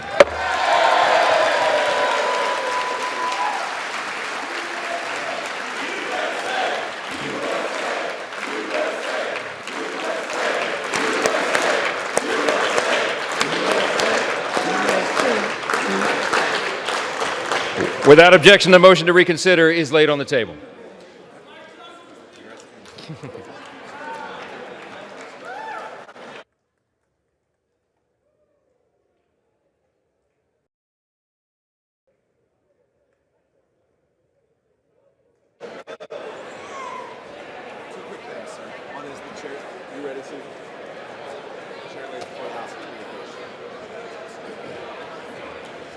You ready? The chair lays before the House a communication. The Honorable Speaker, House of Representatives, sir, pursuant to the permission granted in Clause 2H of Rule 2 of the Rules of the U.S. House of Representatives, the clerk received the following message from the Secretary of the Senate on June 27, 2025 at 3:36 p.m. that the Senate passed Senate 98, Senate 257, that the Senate agreed to relative to the death of Frederick W. Smith, Senate Resolution 308, Appointments, Board of Visitors of the U.S. Military Academy. Signed sincerely, Kevin F. McCumber, Clerk.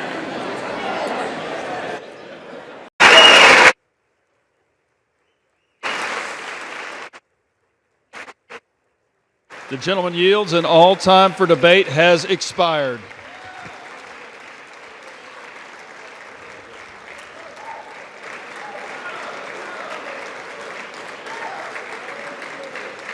Pursuant to House Resolution 566, the previous question is ordered. The question is on the motion by the gentleman from Texas, Mr. Arrington. All those in favor say aye. Aye. Those opposed, no. No. The ayes have it. The motion is agreed to. For what purpose does the gentleman from Massachusetts seek recognition? Ask for a recorded vote. Vote is requested. Those favoring a recorded vote will rise. A sufficient number having risen, a recorded vote is ordered. Members will record their votes by electronic device. This will be a 15-minute vote.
Members voted. Or wish to change a vote? No.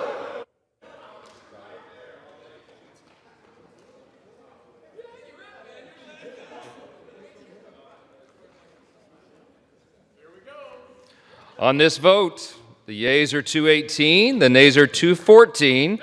The motion is adopted.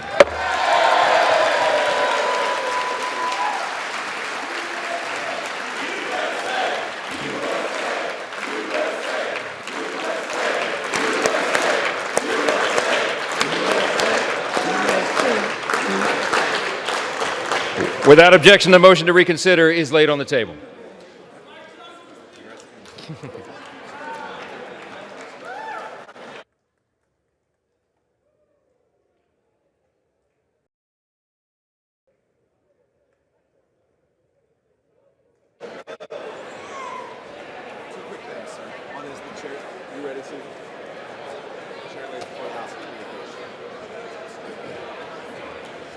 You ready? The chair lays before the House a communication. The Honorable Speaker, House of Representatives, sir, pursuant to the permission granted in Clause 2H of Rule 2 of the Rules of the U.S. House of Representatives, the clerk received the following message from the Secretary of the Senate on June 27, 2025 at 3:36 p.m. that the Senate passed Senate 98, Senate 257, that the Senate agreed to relative to the death of Frederick W. Smith, Senate Resolution 308, Appointments, Board of Visitors of the U.S. Military Academy. Signed sincerely, Kevin F. McCumber, Clerk.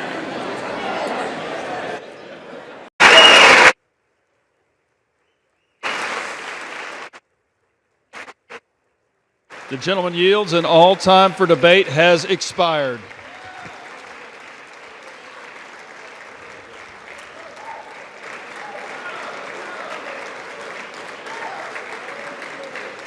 Pursuant to House Resolution 566, the previous question is ordered.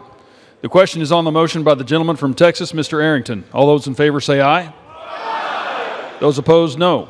No. The ayes have it. The motion is agreed to. For what purpose does the gentleman from Massachusetts seek recognition? Ask for a recorded vote. Vote is requested. Those favoring a recorded vote will rise. A sufficient number having risen, a recorded vote is ordered. Members will record their votes by electronic device. This will be a 15-minute vote.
Members voted.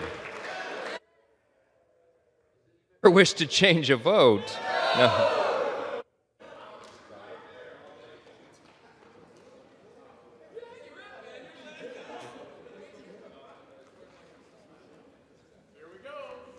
On this vote, the yeas are 218, the nays are 214.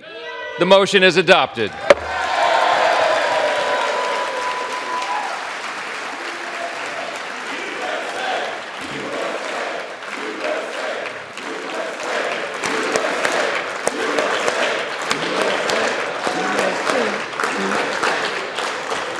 Without objection, the motion to reconsider is laid on the table.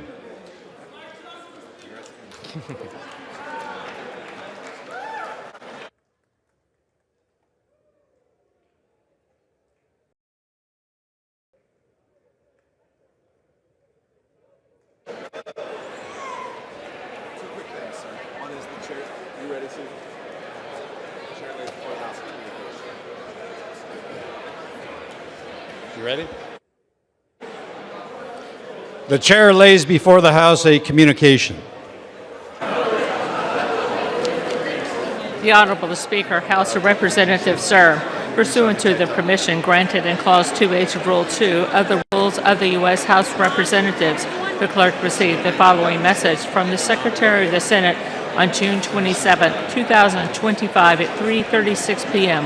that the Senate passed Senate 98, Senate 257, that the Senate agreed to relative to the death of Frederick W. Smith, Senate Resolution 308, Appointments, Board of Visitors of the U.S. Military Academy. Signed sincerely, Kevin F. McCumber, Clerk.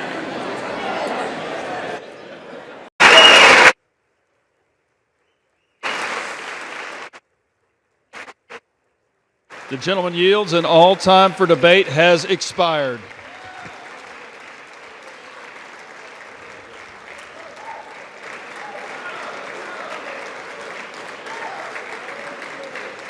Pursuant to House Resolution 566, the previous question is ordered. The question is on the motion by the gentleman from Texas, Mr. Arrington. All those in favor say aye. Aye. Those opposed, no. No. The ayes have it. The motion is agreed to. For what purpose does the gentleman from Massachusetts seek recognition? Ask for a recorded vote. Vote is requested. Those favoring a recorded vote will rise. A sufficient number having risen, a recorded vote is ordered. Members will record their votes by electronic device. This will be a 15-minute vote.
Members voted.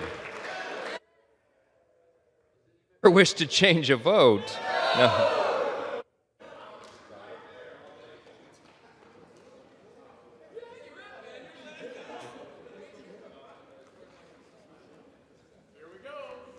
On this vote, the yeas are 218, the nays are 214. The motion is adopted.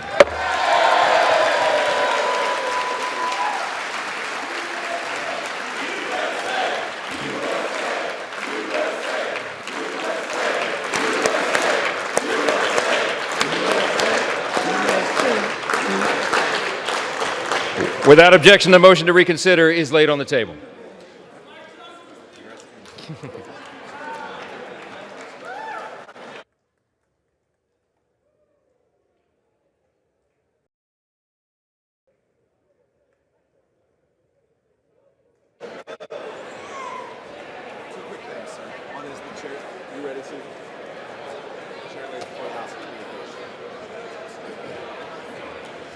You ready?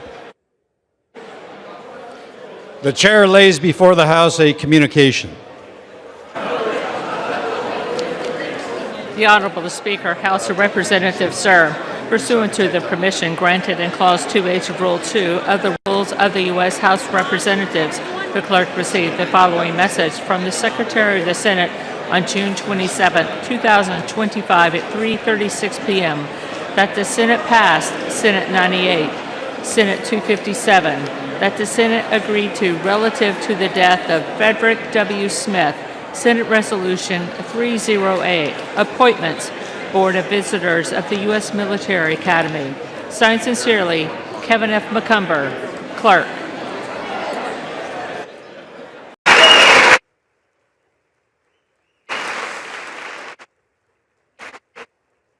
The gentleman yields, and all time for debate has expired.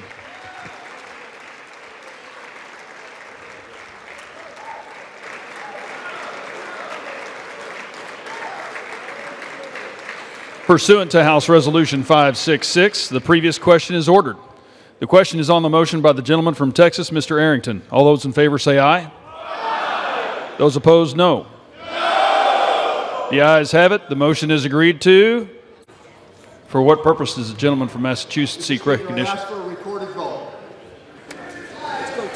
Vote is requested. Those favoring a recorded vote will rise. A sufficient number having risen, a recorded vote is ordered. Members will record their votes by electronic device. This will be a 15-minute vote.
Members voted.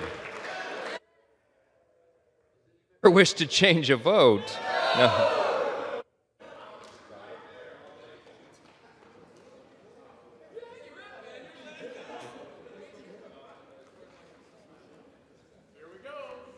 On this vote, the yeas are 218, the nays are 214. The motion is adopted.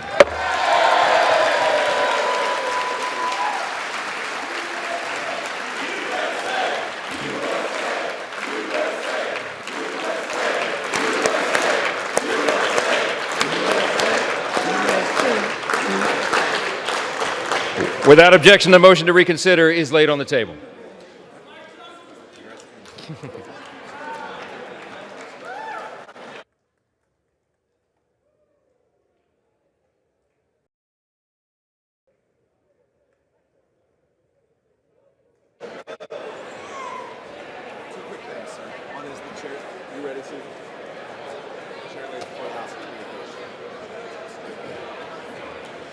You ready?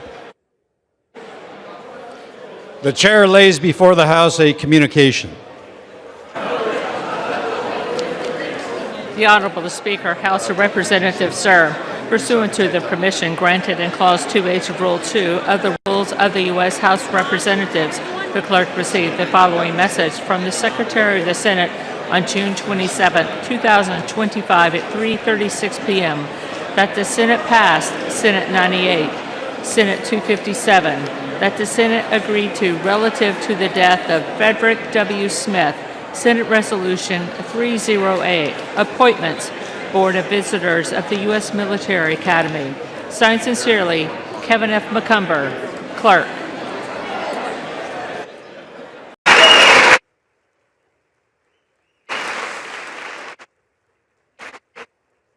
The gentleman yields, and all time for debate has expired.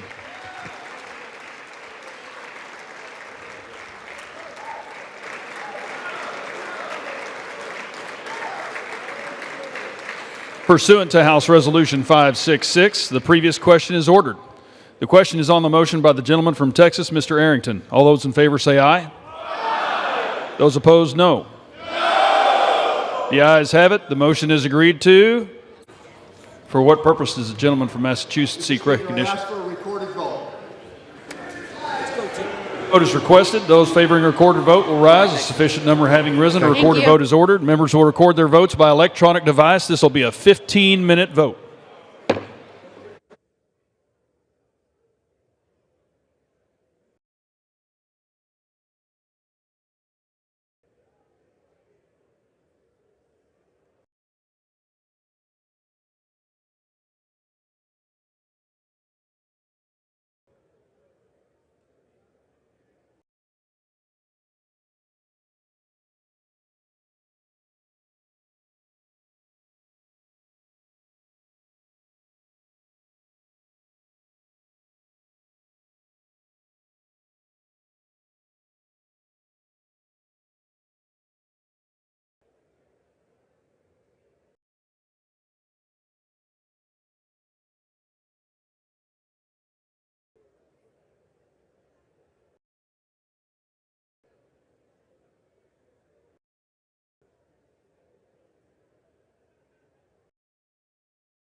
Members voted. Or wish to change a vote? No.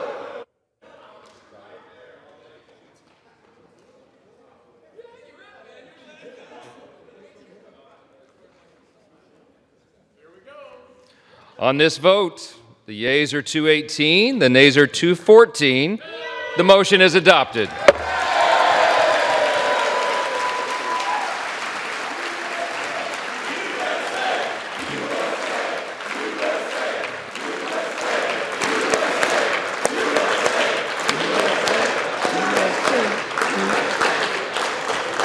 Without objection, the motion to reconsider is laid on the table.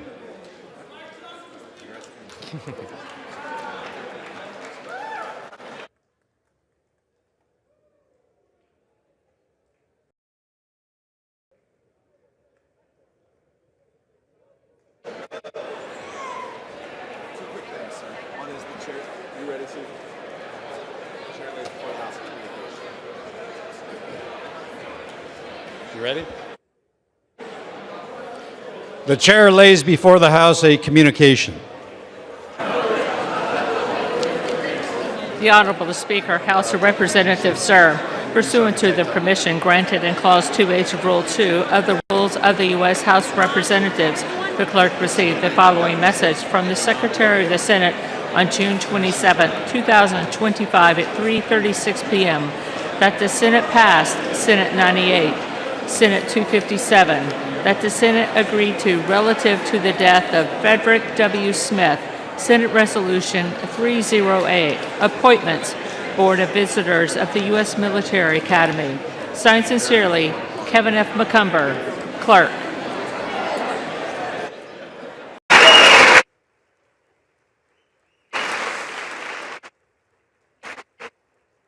The gentleman yields, and all time for debate has expired.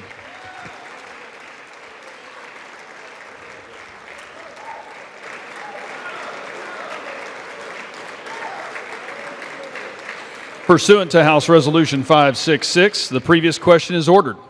The question is on the motion by the gentleman from Texas, Mr. Arrington. All those in favor say aye. Aye. Those opposed, no. No. The ayes have it. The motion is agreed to. For what purpose does the gentleman from Massachusetts seek recognition? Ask for a recorded vote. Vote is requested. Those favoring a recorded vote will rise. A sufficient number having risen, a recorded vote is ordered. Members will record their votes by electronic device. This will be a 15-minute vote.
Members voted. Or wish to change a vote? No.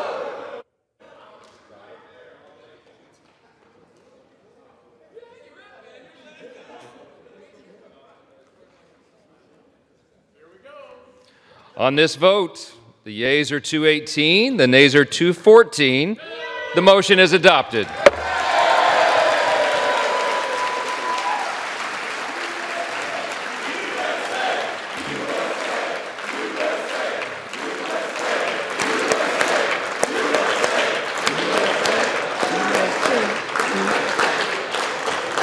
Without objection, the motion to reconsider is laid on the table.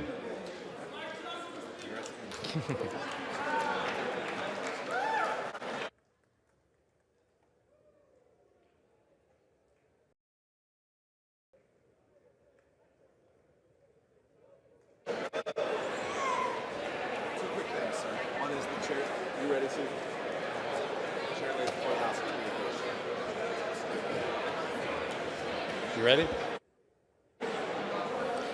The chair lays before the House a communication. The Honorable Speaker, House of Representatives, sir, pursuant to the permission granted in Clause 2H of Rule 2 of the Rules of the U.S. House of Representatives, the clerk received the following message from the Secretary of the Senate on June 27, 2025 at 3:36 p.m. that the Senate passed Senate 98, Senate 257, that the Senate agreed to relative to the death of Frederick W. Smith, Senate Resolution 308, Appointments, Board of Visitors of the U.S. Military Academy. Signed sincerely, Kevin F. McCumber, Clerk.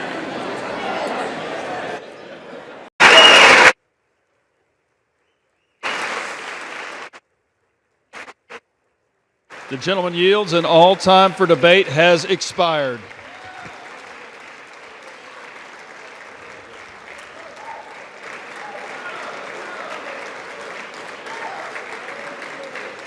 Pursuant to House Resolution 566, the previous question is ordered. The question is on the motion by the gentleman from Texas, Mr. Arrington. All those in favor say aye. Aye. Those opposed, no. No. The ayes have it. The motion is agreed to. For what purpose does the gentleman from Massachusetts seek recognition? Ask for a recorded vote. Vote is requested. Those favoring a recorded vote will rise. A sufficient number having risen, a recorded vote is ordered. Members will record their votes by electronic device. This will be a 15-minute vote.